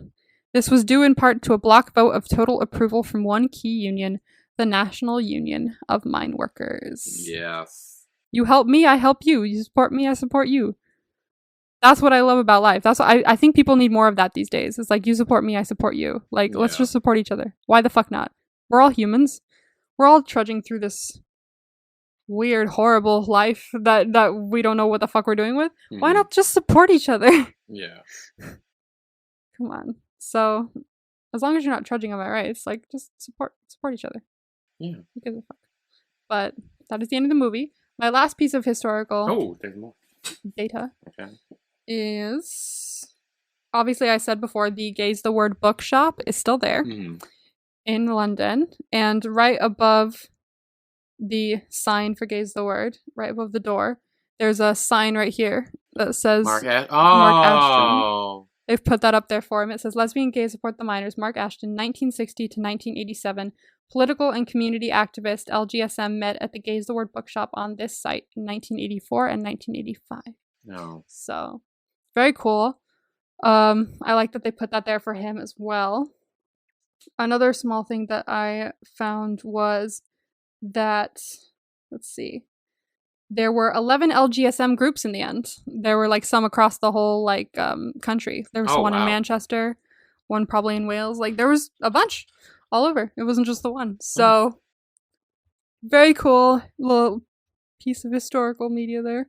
Yeah. That was Pride. Happy Pride, everyone. I love this movie. I love this story. It makes me believe in humanity again. Whenever I'm having a really rough time and I like fucking hate the world, I'll watch this movie and I'll be like, Okay, the world's not so bad.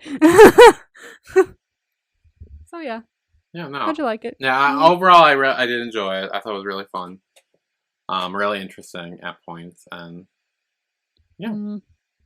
It's definitely a story that not a lot of people, I feel like, know about. I feel like more people could stand to know about it because, like, a lot of parts of queer history are talked about, but I feel like this is one I'd never heard about until I just randomly watched this movie. Yeah. And it was like a random thing that I watched this movie. I think years ago, I like found the trailer, or the trailer was suggested to me or something because I'd been watching like a shit ton of trailers or something on YouTube, and it was like, try this, and I was like, oh, okay, I like Pride, and I watched it. I was like, I need to watch this, and so now it's one of my favorite movies. So I feel like not a lot lot know about it, and more people should. So everyone, go watch Pride 2014. Well, if you hopefully haven't, you already watched if you're listening to this. Yes, you're otherwise a bit we just spoil spoiled the if you've entire listened fucking to thing this. for them. We have just spoiled the entire thing for you if you've listened to this entire thing, but still, go watch it. Recommend to a it's a friend great then, if film. you've already seen it. Yes, recommend it to a friend. Tell your friends, tell everyone. This is a great movie. Yeah. So I believe that's it for that is it. Pride, because there's no sequel or anything, I don't think. No, because it's just a true story. Yeah, it's a true story based off a real movie.